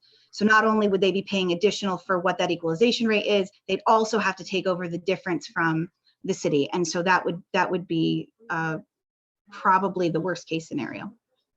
So with choosing the path that we're choosing, there's relative safety in knowing that we're going to bite a bullet that we inevitably will have to bite, and we're going to do it now rather than push it off another year and face risk of much more larger implication from a monetary standpoint.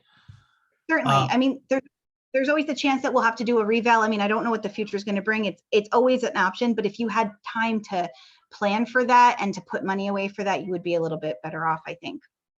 Okay. But Any Diana, questions on this? Yeah, one quick comment, Diana, just because you and I talked about it. Because Diana's not going to be able to raise the value of the reservoir property equal to what the residents are going to be, that's going to cause the taxes to go up more than you might think they should. Is that saying it right, Diana? Yeah, ultimately you shift that burden over to the resident. But I mean, if you were looking at the figures, right now, the reservoir, according to the state and according to the city, and I guess to us, the reservoir is at 100% of value, where the residents are at 75% of value. And that's really, really unfortunate. So that's what I was getting at, is it's the burden's going to be on the residents, not the reservoir. Correct. Now, Correct. the other thing to keep in mind too is if the sales go down between now and next year, I don't necessarily think they will, although the world's in turmoil, so it's very possible. If sales go down and that curve flattens a little bit, those trends shift, I would always lower them. I can always lower them, which would be desired for me. But you know, right now, when it's not even just a high sales market, it's what people are willing to pay above even that asking price. So it's hurt every resident in this town. Every one of those sales has hurt them terribly, because in the eyes of the state, my argument had been that sales like that are unrealistic and they're not real. Only they said if more than one person's doing it, it's a trend. And it's not like it's only a couple months. We have now a couple years. So there's no way to deny the thing that's happening here and everywhere else. So All right. Diana, Yeah, if Diana, if your house was reassessed last year, is it going to be part of this reassessment?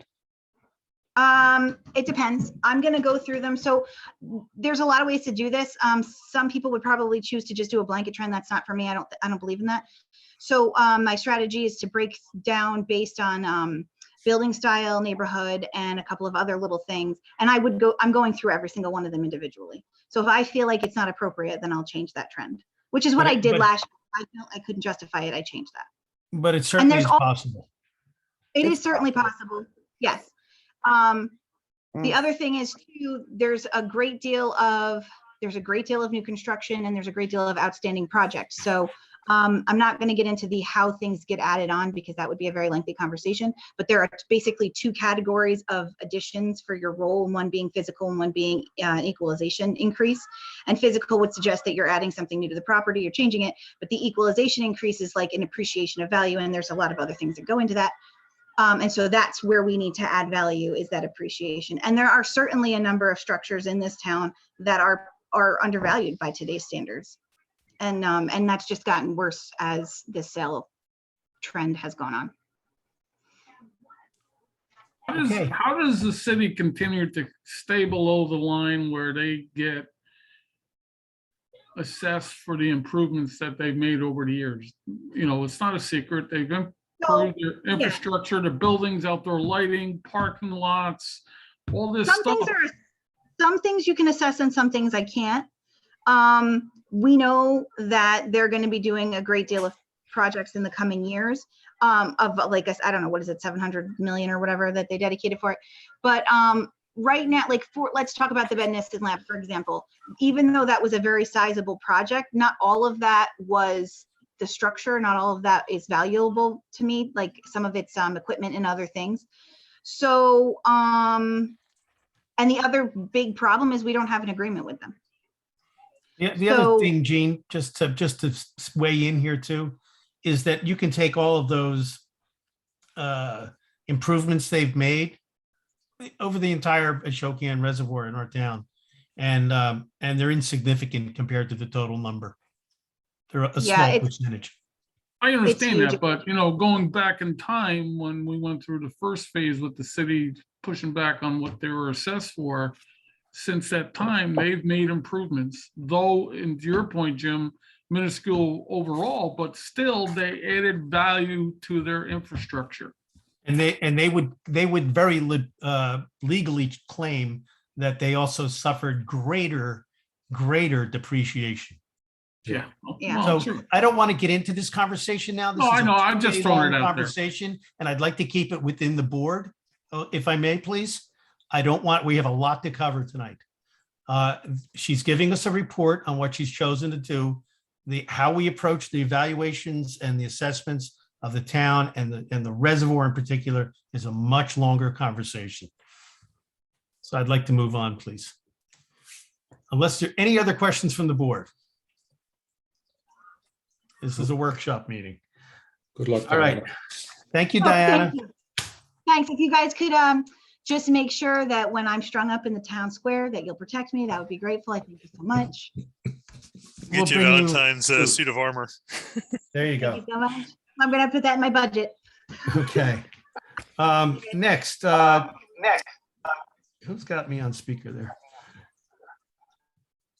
Drew, can you address the review of the Chapter 48 residency requirements that we're going to bring up there?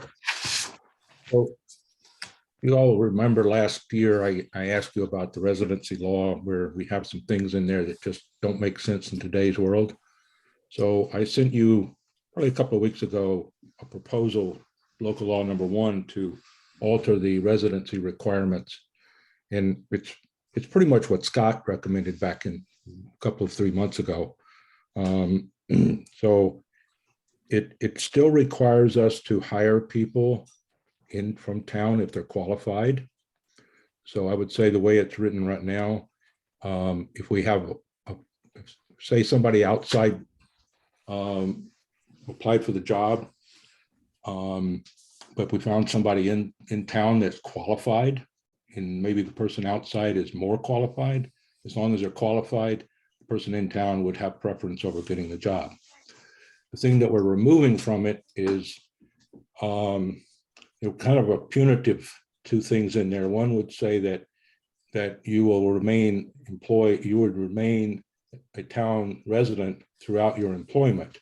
And if you moved out of town, you would lose your job, which just doesn't make sense in these days. The other is if you were out of town and accept a job in town, you would be required to move to town. And again, that doesn't make a lot of sense in today's world when there's virtually no place to move to in the town of Olive. So I've proposed this law to hopefully we can formally introduce it tomorrow night and make those changes unless anybody's got objections to it.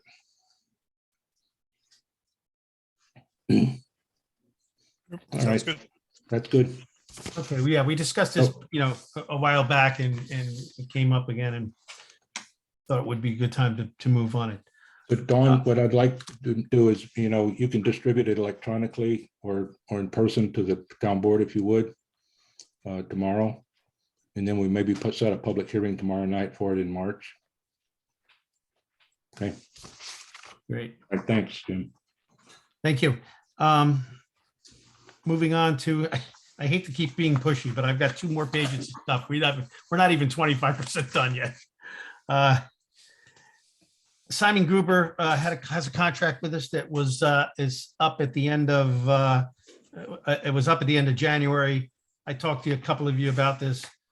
He has he was looking at the qualifications for the salt shed and the West Shokan compound complex, some of the facilities there and what eligibility they would have under the Clean Water Act. And he's done a fair amount of research and got some great opinions, and he's just documenting it now, and he needs a little more time.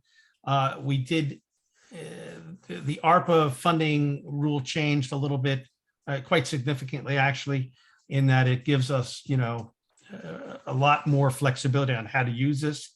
So I said, why don't you finish this up and give us a report on if we decide a project that we want to use turns out to be ineligible for the funding from ARPA, because that might take a year or 2 for them to determine it after we've started the project. They could turn around and say, no, that's not eligible. I'd like to have this document as a backup for if we choose to approach it from a different angle that is eligible. So I said, we would likely agree to give them to the end of this month to complete that document. Is anybody have a problem with that?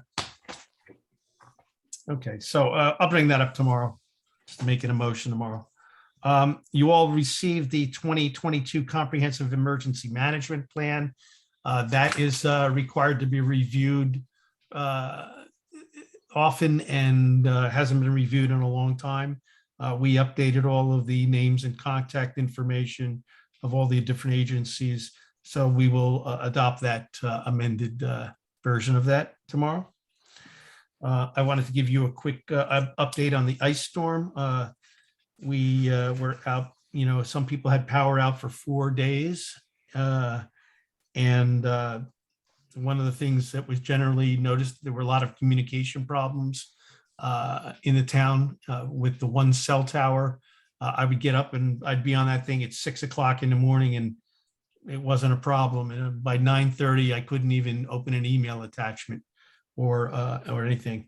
Oddly enough, I found that social media was working and people were getting those messages. But we are looking into that. We did have, I'd love to thank Brian and the Town Highway Department for the work they did. It was remarkable. This was a big, I've never seen anything like this storm. The first responders, the Central Hudson and Ulster County all were really great during this. We ended up with one overnight family from our warming shelter that stayed at the Ashokan Center. So the county, I believe, is planning to have a debriefing, and I'll be scheduling a debriefing with some of the agencies in the town to see how we can better things in the next one. You always find a couple of weak links in here. We had problems with our generator in the town. We also had problems with the transfer switch at the wastewater treatment facilities. So all of those things we're looking at on how to improve our local management plans and our local responses and how we deal with these issues, especially for things that need redundancy like generators or Plan B or, backup alternates. Those things we need to get in place a little better. The procurement policy review. I sent you a copy of our procurement policy. And in it, in guideline number 6, first of all, guideline number 7 says we should do an annual review of the policy at the organizational meeting or at the soonest time after that.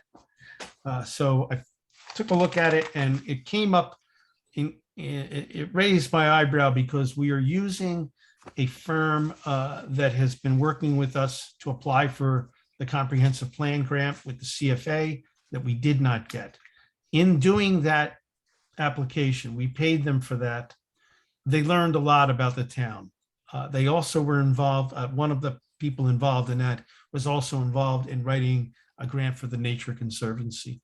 The research that they have done has led them to be very well qualified in doing applications for the town. The procurement policy for professional services in New York State does not put a limit on the amount that's required for RFPs.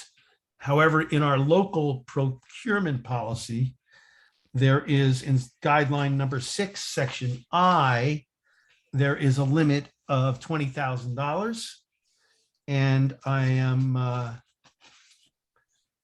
thinking that we might want to consider changing that to change the limit of $25,000 for professional services in guideline 6I to all professional services over $20,000 will require solicitation of proposals, and those deemed unnecessary for solicitation must have town board approval, which opens up a little window for situations like this when you're working with somebody constantly. So Labella's proposal for their comprehensive plan was, I asked them to break it down into 2 sections because we're going to apply for this consolidated funding plan for a comprehensive plan later this year, is break it down into 1 and we'll start the process, get it going. So that was under $20,000. But their estimate for the second phase of it was closer to 50,000. So that would put us in a situation that we would get so far with one company and then have to put it out for RFP, go through that whole process and come back and give it to them for best value. It doesn't make sense. It would delay the thing by 2 months. So that's what I'm thinking along those lines. Does anybody have any comments on that? I think it's a good idea. And it would be subject to board approval. The board would have to approve that this is a good thing to do. Yeah, I think it makes sense. I read through the stuff. Yeah, I mean, I understand why, you want these, parameters in there and everything like that. I'll write something up for tomorrow. We can look at it tomorrow for the meeting, okay? Moving on, if there's no more comments on that. Yes, public alert systems. Diana and I did a tremendous amount of research on looking at public notification systems. We came up with 4 different companies that pitched us their programs, and we received 4 different proposals. And I wish Diana was still on here, so she could have weighed in on this. The proposals were from Regroup, Civic Ready, Rave, and Alert Media. Rave was the highest. It came in at $6,718 per year at the first year. And then after that, it was $4,718.20 a year. Alert Media was a total of $6,498 a year with an additional 25 cents per customer per month over 1,000 users and a 3.9 increase per year. Both had very good reviews. both were very expensive for our town. We did two other groups that were interesting. Was Regroup was the least expensive. It was $3,000 for year one and $2,075 for year two. There was a reduction if you went in and bought 3 years. Yeah, there was a percentage off. I believe it was fairly good. It was it brought a 3-year contract down to almost $6,300 a year, which was not so that is the least expensive. Their referrals were all in the West. They had no East Coast referrals. The people I spoke to, they gave me 2 names and I reached one of them and they liked the system. The other one didn't return my call.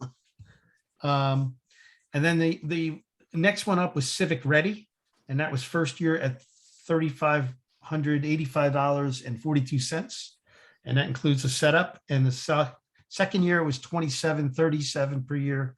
And they initially had a 3-year, 3% possible increase that year. I talked them back into putting the 3% cap back at year 3. The cap was like around, I think it was like $85 a year. And they gave me 3 referrals, and everyone I spoke to loved that one. They really loved working with it. Civic Ready is also a company that does other software that we could in the future integrate into the building department. They do websites. We talked to them a little bit about doing our website with them. Diana and I both like them the best out of all of them for what they offered, and the customer service everyone raved about. So the recommendation I'm going to go is to go with the second one there of Civic Ready. This is an alert system that it will take a while to get the public involved in it, figure out how we're going to manage it in the town office. And all of these have some degree of training and some degree of public outreach. Any questions? I'd like to make a comment. I agree with you. If you remember, when we first started looking at a new website, Civic Plus, which is the company that has this software, is what I was talking to with. And I really like they have a lot of local stuff that people are using in county with their website. And I thought their customer service and response was really good. So that was my choice before I even heard what you said, the Civic Ready. I think they're the best way to go. I mean, Rave's that too expensive, but I can also say they're way overkill. There's lots of integration stuff that's just not stuff we need. So I'm glad they're not in consideration. No, the more expensive ones. Yeah. That we kind of disqualified them, and they had serviced much larger Fortune 500 companies as well. SUNY, the SUNY system uses them, and for them, they can feed their databases into it and all kinds of other integrations, not stuff that we need at all. Right. But it doesn't make it cheaper if you don't do it. So how do we pay for this year? Is it coming out of reserve, or we got enough in the budget somewhere? This can come out of, this can definitely come out of the ARPA money. Oh, okay. It's public communication. Well, I like that even better. Yeah. Maybe we should pay for more than 1 year then. What is the ultimate goal of this project? What information are we trying to get out to the public?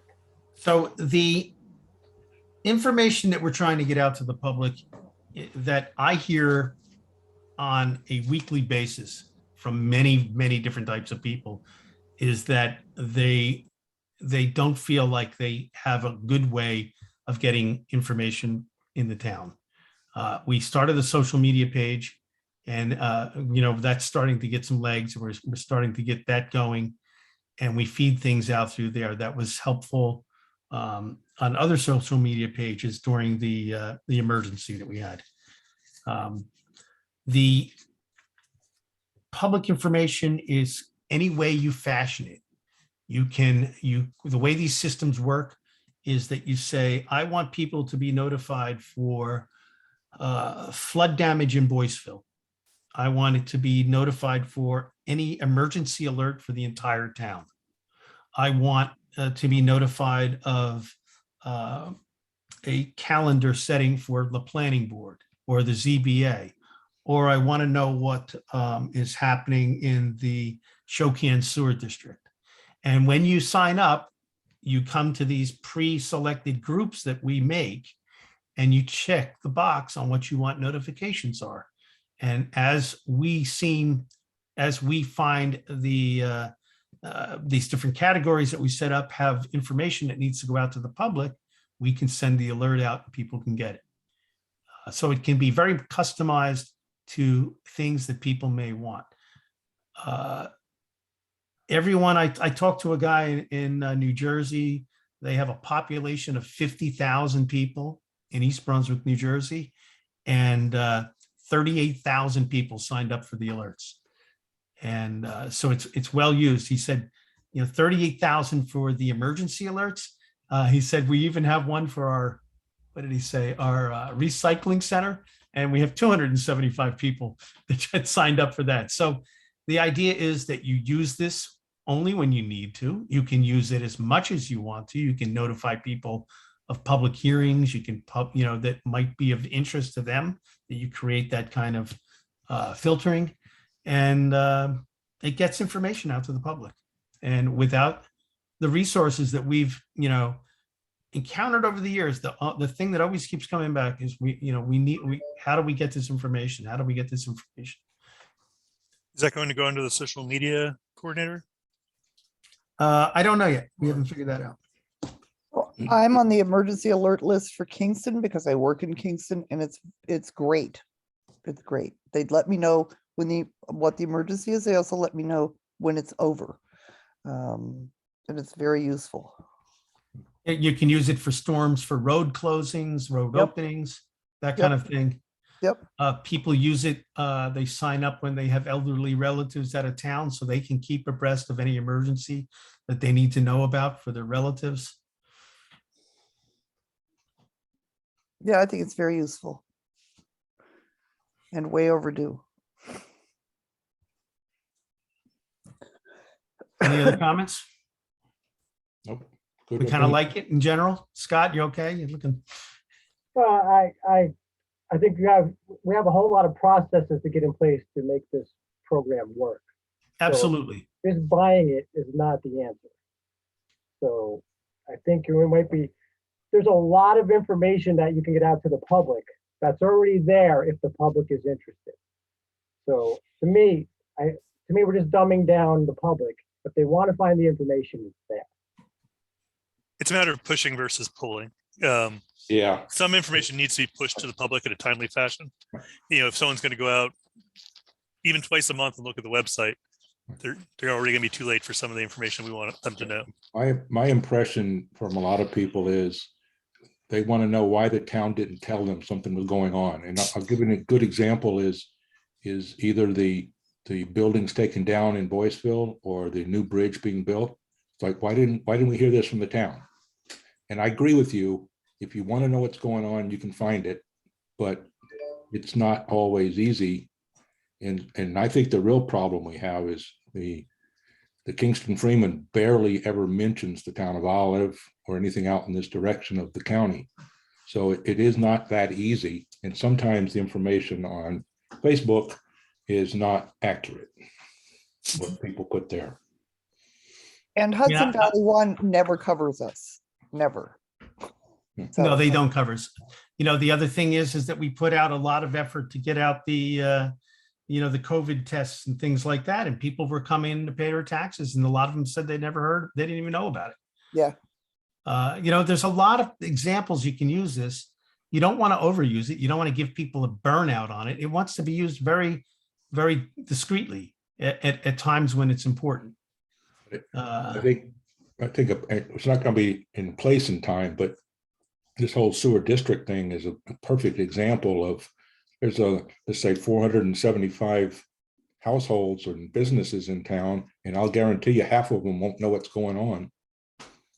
Mm-hmm. Even when we mail them something. They've been informed and they still don't care. So That's possible too. Well, they can not sign up for the alerts. That's true. It's very easy to sign up. You get one of those code things and you put your phone Right. up to it and you're in. You know, you just type in your name and a number. And it's typically easy to opt out if you don't want, if you feel like you're getting too much. Yeah. I don't think that's the problem. The problem is who is going to run it, who's going to put stuff up there if and when there's an emergency, and how that's all going to happen.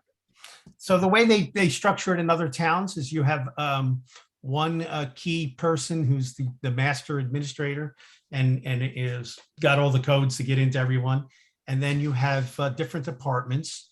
So let's take the highway department would probably use this, where they could notify people that the roads are bad and that a road is closed due to a tree falling. They could also use this to do one alert and notify their staff that they need to come in early. You can use it for employees as well as for the public. So it streamlines the process for information, and the one thing that came out with the people that like this system and used it is it cut down the amount of people calling the office and asking questions tremendously. Well, and that's why saved you all want this it. time. And I'm all for that.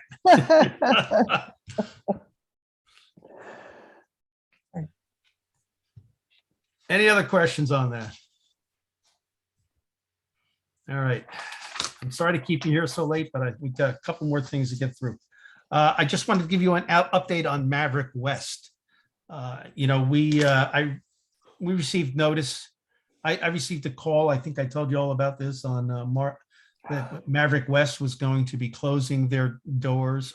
I'm sorry, Nuvance Health in Maverick West was going to be closing their doors and not having a medical office in Boyceville in Maverick West building.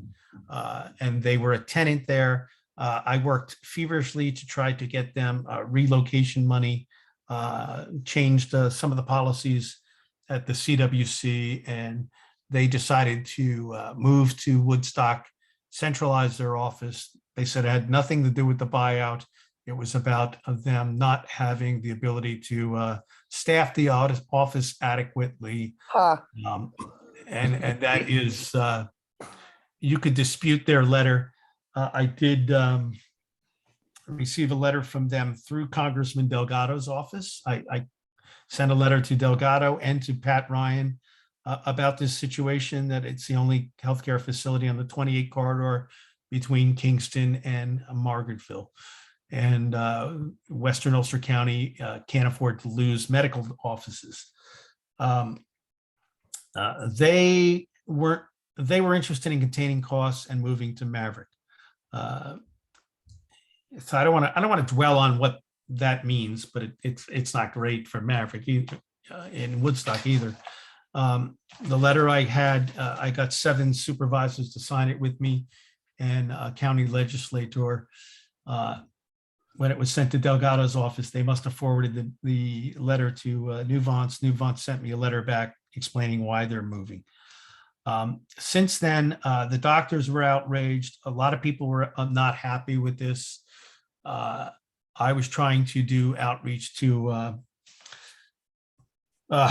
we had a meeting with the Ulster County Economic Development Group and with Tim Wiedemann and his team. Pete Nikos from Boyceville Pharmacy was there, and local doctors from Nuvance and some other doctors from the area. Talking to them, seeing if we can get any kind of traction in developing property, for a medical facility. Ulster County Economic Development is looking into attracting other medical providers to see if there was an interest in developing anything with anyone here. They're looking at that. I spoke to somebody who does a lot of government private investment development, and see if I can get any interest from him in attracting investors. I found out today that one of not the doctor, but the physician's assistant from Nuvance in Boyceville gave his resignation letter in over this. and is going to be moving to Phoenicia and work out of that small office in Phoenicia that's there. Ironically enough, that office was looked at by Maverick before they moved here. And the reason that they didn't go there was because they did not have a sewer system and the septic could not be expanded. So it kind of comes back at you. So Maverick and the DEP, the owners of Maverick and DEP, would like to proceed with the buyout program by getting the appraisal. And tomorrow night, I'll make a motion that we approve the appraisal process toward that property to continue with the buyout process. Any comments, questions? It's unfortunate, but I'm still working on trying to get some other investment around. Is there anything that You don't want to hear ARPA my could be used comments. for? What's that? One at a time there. Is this anything that ARPA could be used for? I mean, that's healthcare and emergency care related, assuming that, you know, the other things that we're talking about don't qualify. You know, we don't know yet. We have other priorities, certainly. It would be a little bit of a stretch. I mean, I'm not sure how you would use it even. Incentive for relocation with somebody Um, or of a development of a medical facility. You know, they were offered, free land, you know, they were offered probably $200,000 worth of land that wasn't enticing enough for them. I mean, Jim, it wasn't a direct, bargaining at that dollar amount, but it was, land for them to be rebuilt. So I was Jim, I have a saying, question on that. you don't want to hear my comments because I got their self-serving letter as one of their patients. And we're furious. This is They infuriating. actually send stuff out to patients? To Yeah, each- we got 3 of them. Each patient explaining how it's to our benefit that they're doing this. Oh, yeah, right. That was in the letter to Jim as well, that they'll have more services offered. That's Oh, yeah. actually, Consolidating. And no public transportation that can get there. that's actually nicer than I thought they would do. I thought they'd just close the doors one day. I think they're required under law, under the Department of Health to notify patients. Yeah. I would Jim, imagine. this is a good example. Let's assume we had this alert system up and running. Would this be something that would be appropriate to inform our citizens that that place is actually closing down? Well, they sent out their letters, so I don't think it would be. Yeah, I didn't know they did that. So, yeah, but I mean, it's a private entity and I don't know whether that would make sense for the government, the municipality to get involved in, but that's the kind of thing that people get upset about. I didn't know it was closing and you'll never see it in the newspaper. Nope. Right. Right. And it affects lots of people. Now, the newspaper was more interested in getting my comment where I took a little bit of a swing at DEP regarding the resolution that we passed supporting Delaware's county's request to re-examine the land acquisition program. And, they got me to say that, I felt that at times the DEP wasn't a good partner to work with on that because they took more land than they needed at times and it needs to be examined. And, I got feedback from the DEP today that I was making disparaging comments about my relationship with them. So, yeah. That's what the newspaper is interested in publishing. Well, that's what the local reporter is interested in publishing. Yeah. Anyway, so that's it with Nuvance. More to come. We'll see how it evolves. I did want to go over a bunch of quotes we got, just so you guys are aware of this. This will be pretty easy. The tennis court had a tree fall on it earlier this year and had substantial damage to the back fence posts and fencing. And at prevailing wage, we got a quote for $8,695, which I signed an agreement to do. We will get most of that without a deduction, minus the deduction from, we anticipate getting it back from our insurance. Parks and Rec. What's that? I was just surprised how expensive 25-foot, 12 high fencing is. Yeah. It was surprising to me, especially because I'm the one that went out and tried to reevaluate the fencing last year, walking around and trying to get fencing prices that no one will give you. So that's one thing. The Parks and Rec truck that Gene has been talking about for some time. They have been looking at that. I guess him and Brian talked about it, and they put out they found a truck available through Sawyer Motors and Bengal Motors. They got 2 quotes, and the Sawyer Motors came in at $45,897. That money is in the recreation capital fund or reserve fund, I believe, right? Parks Capital Reserve. So we will probably make a motion to move on that tomorrow if everyone's comfortable. And I got a question about it. It's not a big deal. I didn't know what a Ram tradesman was, so I went online looking at it on Ram's truck website, and they got the truck listed at 40,000 change instead of 45. Do you either of you, Gene, do you know why this one's a bit more expensive, or is it just? Yeah, so basically the tradesman is their bottom line vehicle. Right. With certain things that we need. We needed a towing package. We also need a plow prep package. And a few other items, step bumpers to get in and out of the thing. Brian guided me through and actually navigated through the Office of General Services website. So when you select certain items or a package, the price automatically populates. And the backstory is, that's what I thought, but the quote doesn't mention any of that stuff. It just says tradesman 4x4. right, the itemization list I actually have in the office. When we received the quotes from Office of General Services last week, it shows, as Jim mentioned, the 2 vendors interested in providing the truck through the state, and just a broad overview of what it is.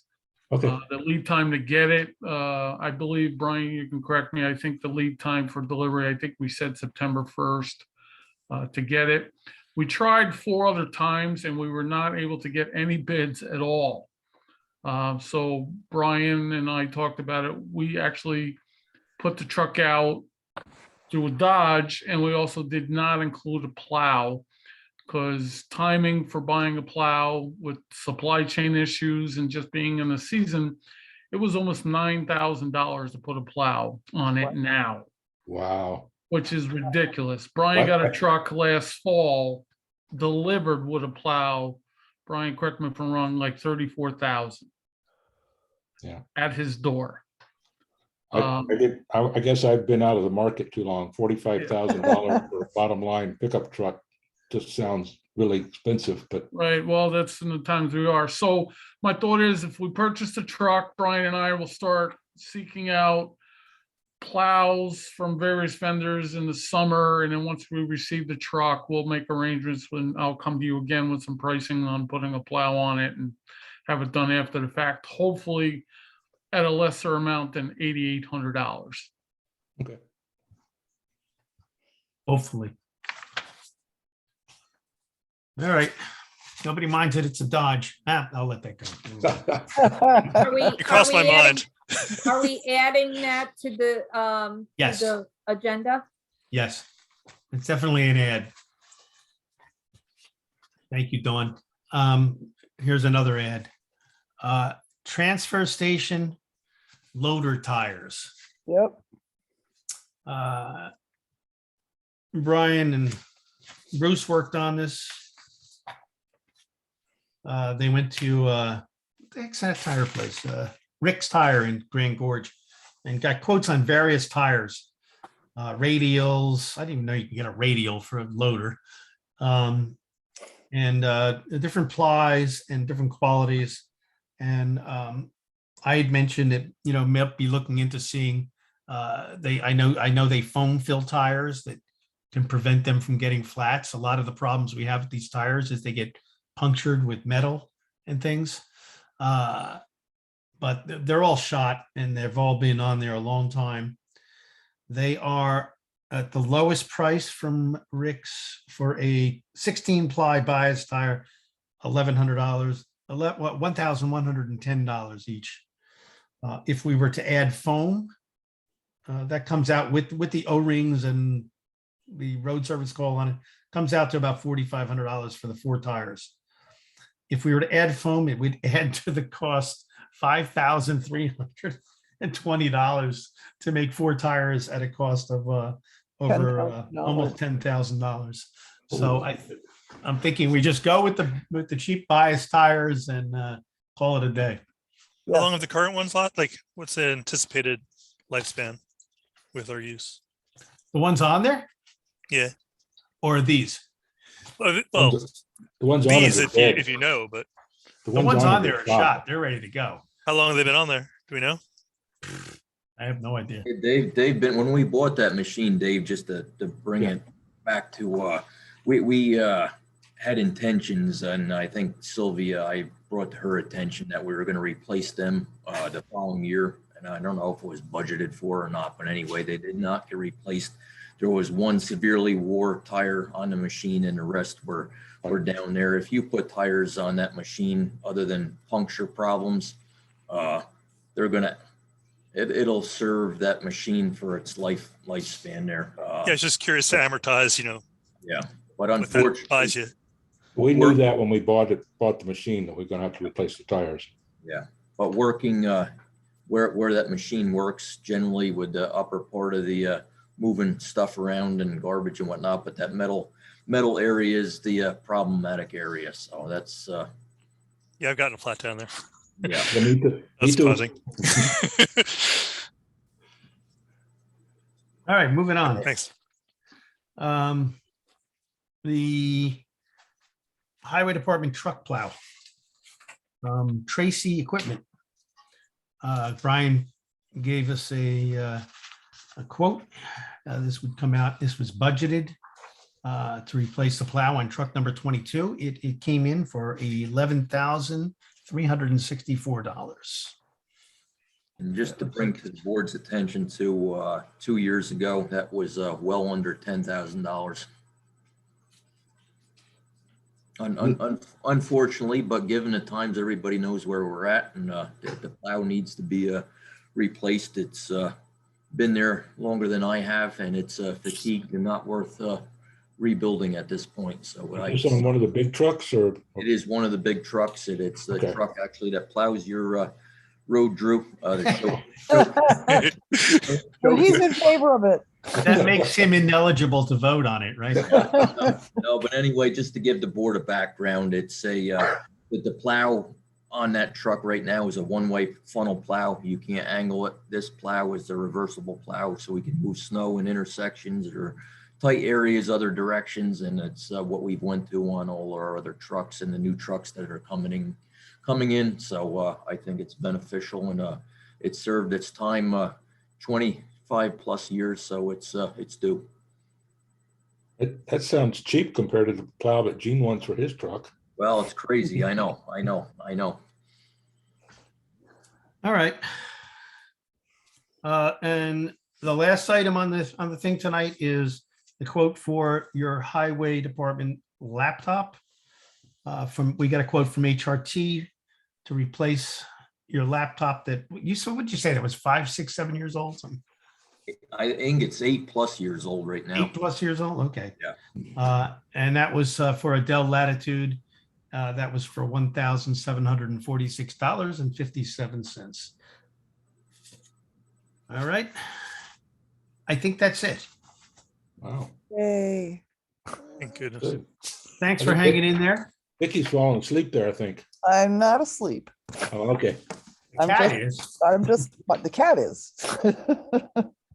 No, my All living right. room is too cold for me to fall asleep. I think that was a pretty good meeting. I thought we got a pretty good overview of CWC and the sewer district, and I hope you're all comfortable there. And if you have any questions, you can ask me or ask any of those people that were there tonight. I have the contact info for if you need to get something clarified. But I just I gotta wanted to find that one give. document. I wanted the board to have the opportunity to do this without a public session so that we could feel more comfortable and and hearing them and actually get them to present to us, because we're the ones that are gonna have to bring this forward and be, on the ground in the community. So I hope that was helpful to everybody.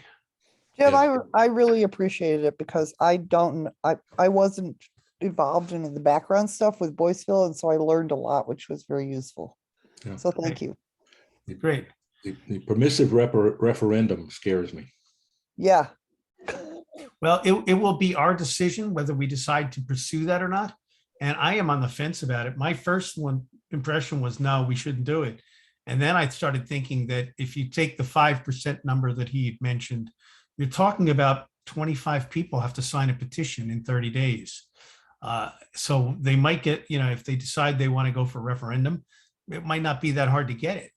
But if you just go to referendum, you're pushing it back another month or two anyway. So I don't know. I like the idea of the transparency, but I also don't like the idea of, a large, people not understanding the project. That's why what it's important for me to. That's what worries get it me. out. What worries me is the people that just won't vote. And then the people who are up in arms about it will all vote. Right. And so something that has decent support goes down anyway. yeah, well, That's why it's important to get the information out. the problem is the people who just knee jerk say no. Yeah. I want- Yeah, Or they, One of or the they things look at that it, they- "Hey, I got a septic system that's working. It's almost brand new. Why should I have to do this?" Right. And I think There's a when lot we of can- that. right. Yeah. There's And a that's lot of what- that. And I think that one thing that was pointed out there that wasn't highlighted very much was that even people that had a septic system put it in a year or two ago don't meet the current standards.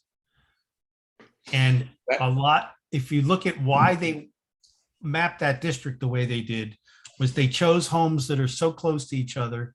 And the New York State and New York City septic field requirements are on the same page now. It used to be the city was stricter, but now the state adopted the same thing.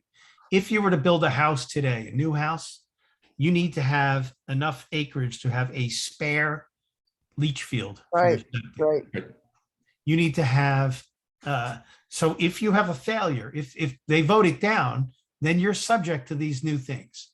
You need to have a larger tank. You need to have a larger field. You need, the numbers are different, the way they calculate. So my point being is that the people that I hear complaining about it are people who live on small lots. And I see this every month on the CWC board. They have to come to the board over a certain dollar amount to get approval. And I'm seeing ones that are, we had one that was over $60,000 the other day. These things are getting more and more expensive. And if you want to pay that and take the risk that you might not get reimbursed, I don't know. I That's, think Jason pointed out something I hadn't thought about is, or maybe it was Kevin, is not thinking about yourself, but thinking about the value of your home when you decide to sell it someday. That was Tim Cox. And you're sitting on $30,000, $40,000, $50,000 cost that somebody someday is going to have to handle. it's Yeah, going to but- devalue the cost of your house. Tim Cox said that. That was Tim, yeah. That's something you don't think about is if they were to opt out, then your value of your home just dropped. Right. If you want to keep businesses on the Route 28 corridor, we have Well, to do this. and if you want to leave your house to your kid, your child is going to bear that burden. It's And then- complicated. The whole idea of expanding businesses on the 28 corridor, a lot of people that live on the 28 corridor don't want to see that. So, it's not there's no clear answer here, except that to remember that this is something that New York State required the city to do to address this issue. And this is the solution that they came up with that's going to cost them $48 million. Right. If New York City didn't have to do this, they wouldn't. They would not spend $48 million after the last 2 years that they have had in New York City with people fleeing the city. So New York City doesn't want it. New York State wants it.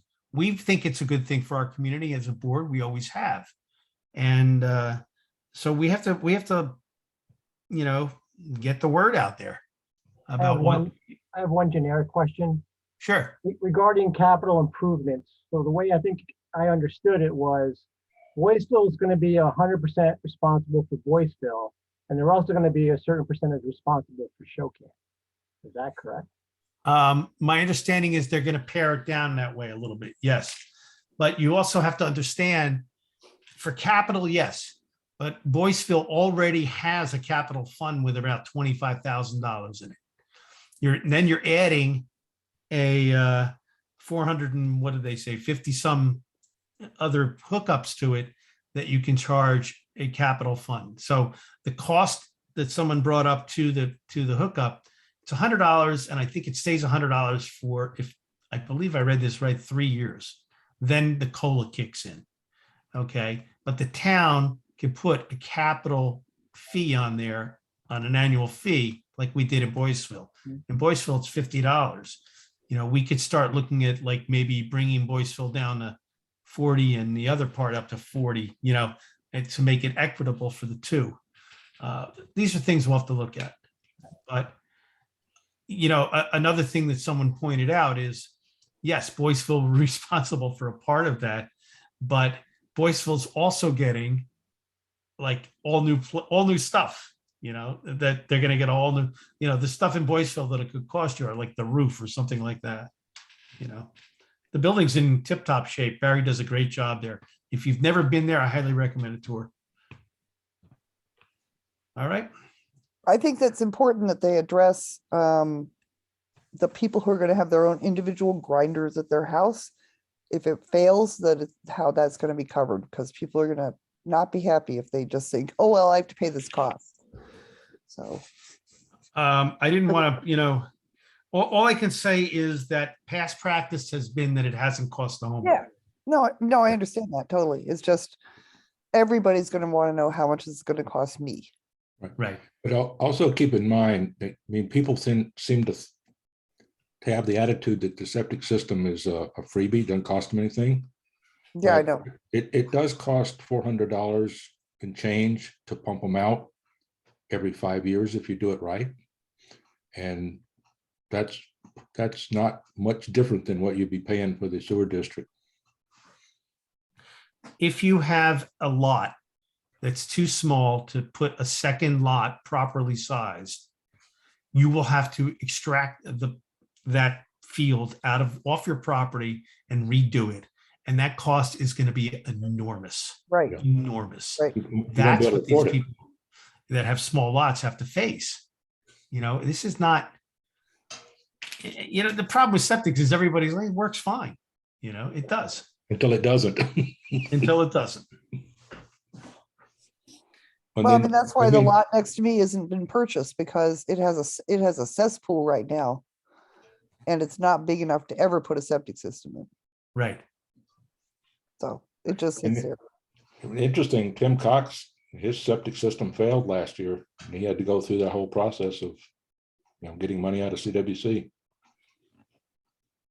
And that, I mean, he lives in the neighborhood right around the corner from me, so a lot of houses are probably in similar situations as Yeah. his. Yeah. A lot of those problems since this, the inception of Shokan, the problem houses that are in the district, they've generally tried to, you know, mitigate. They'll do pump outs on them. They'll do patch jobs. They're not trying, I don't believe they're going in and doing new septics in Yeah, Shokan. I would hope not. No. You know, they know how to spend their money. So Well, it's, I need to go. It's 9. Me too. it's been a wonderful evening with everyone. Thank you. Happy Mother's Day, Valentine's Day, whatever it is. I got one quick question before you go. Just to Oh, clarify. no, Brian, come on. It's quick. Just the fine line of the funding for O&M, operation and maintenance.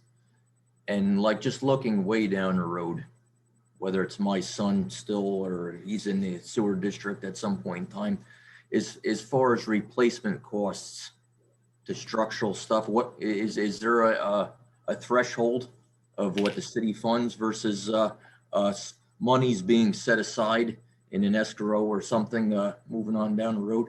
There's like it's like when you buy a car, like, you know, a warranty on a car, like everything's covered and then certain things aren't.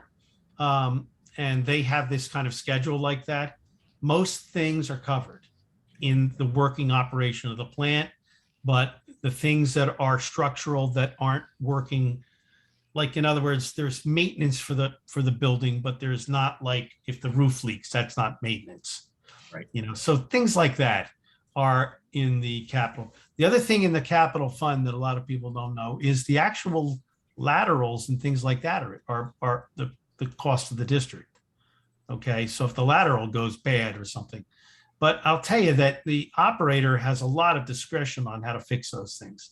I know there was a guy at the end of the line or the beginning of the line in Boyceville, way out on 28, and he had a problem. And Barry went out there one day, and it just, you know, there was some stuff in a Y connector or something that was stuff that was in there that shouldn't have been. He cleaned it out, and he just told the guy not to do it again. You know, it wasn't. We don't really nickel and dime people. I'm To my experience. optimistic after the conversation that I had with Henry there some time ago, as far as the installation of the laterals, whether it be in the residential yard or the roadways moving on. I said the Boyceville, I'm going to bring you some pictures to show you the settling, and we've dealt with it on Piney Point Road in different areas, but I got some great pictures to show you guys the way in the law, Brian, I remember that. And there was a thing about the fill, and they had some specs there I wasn't familiar with, but I had to make the stipulation. I had to make the change of law that the backfilling of the ditches will not contain organic matter. Right. Yeah. That part of that was the problem. Yeah. We can address that too when we get to the construction phase where we let the contracts out. Right. But Yeah, I think, I've let them Brian, know that all along, that we weren't happy with that. Brian, one of the things that was made clear in the Boyceville thing is it's important that the operators maintain the equipment up top notch so that you don't wind up with failures due to neglect or not being properly maintained. I think as long as it's been properly maintained, the city is going to wind up picking up almost all the cost. Right. All right. Not that I'll be here. I worry more like what's going to happen 30, 40 years from now when the system is no absolutely. longer viable. My view is too down the road. Absolutely. I have to say, once I leave here, I'm not going to be worried about that. All right. Dog's asleep. Motion to adjourn. Scott, you want to say anything? You're saying goodbye. Good Bye. night. Second. Thank you, everyone. Have a Good good night. night.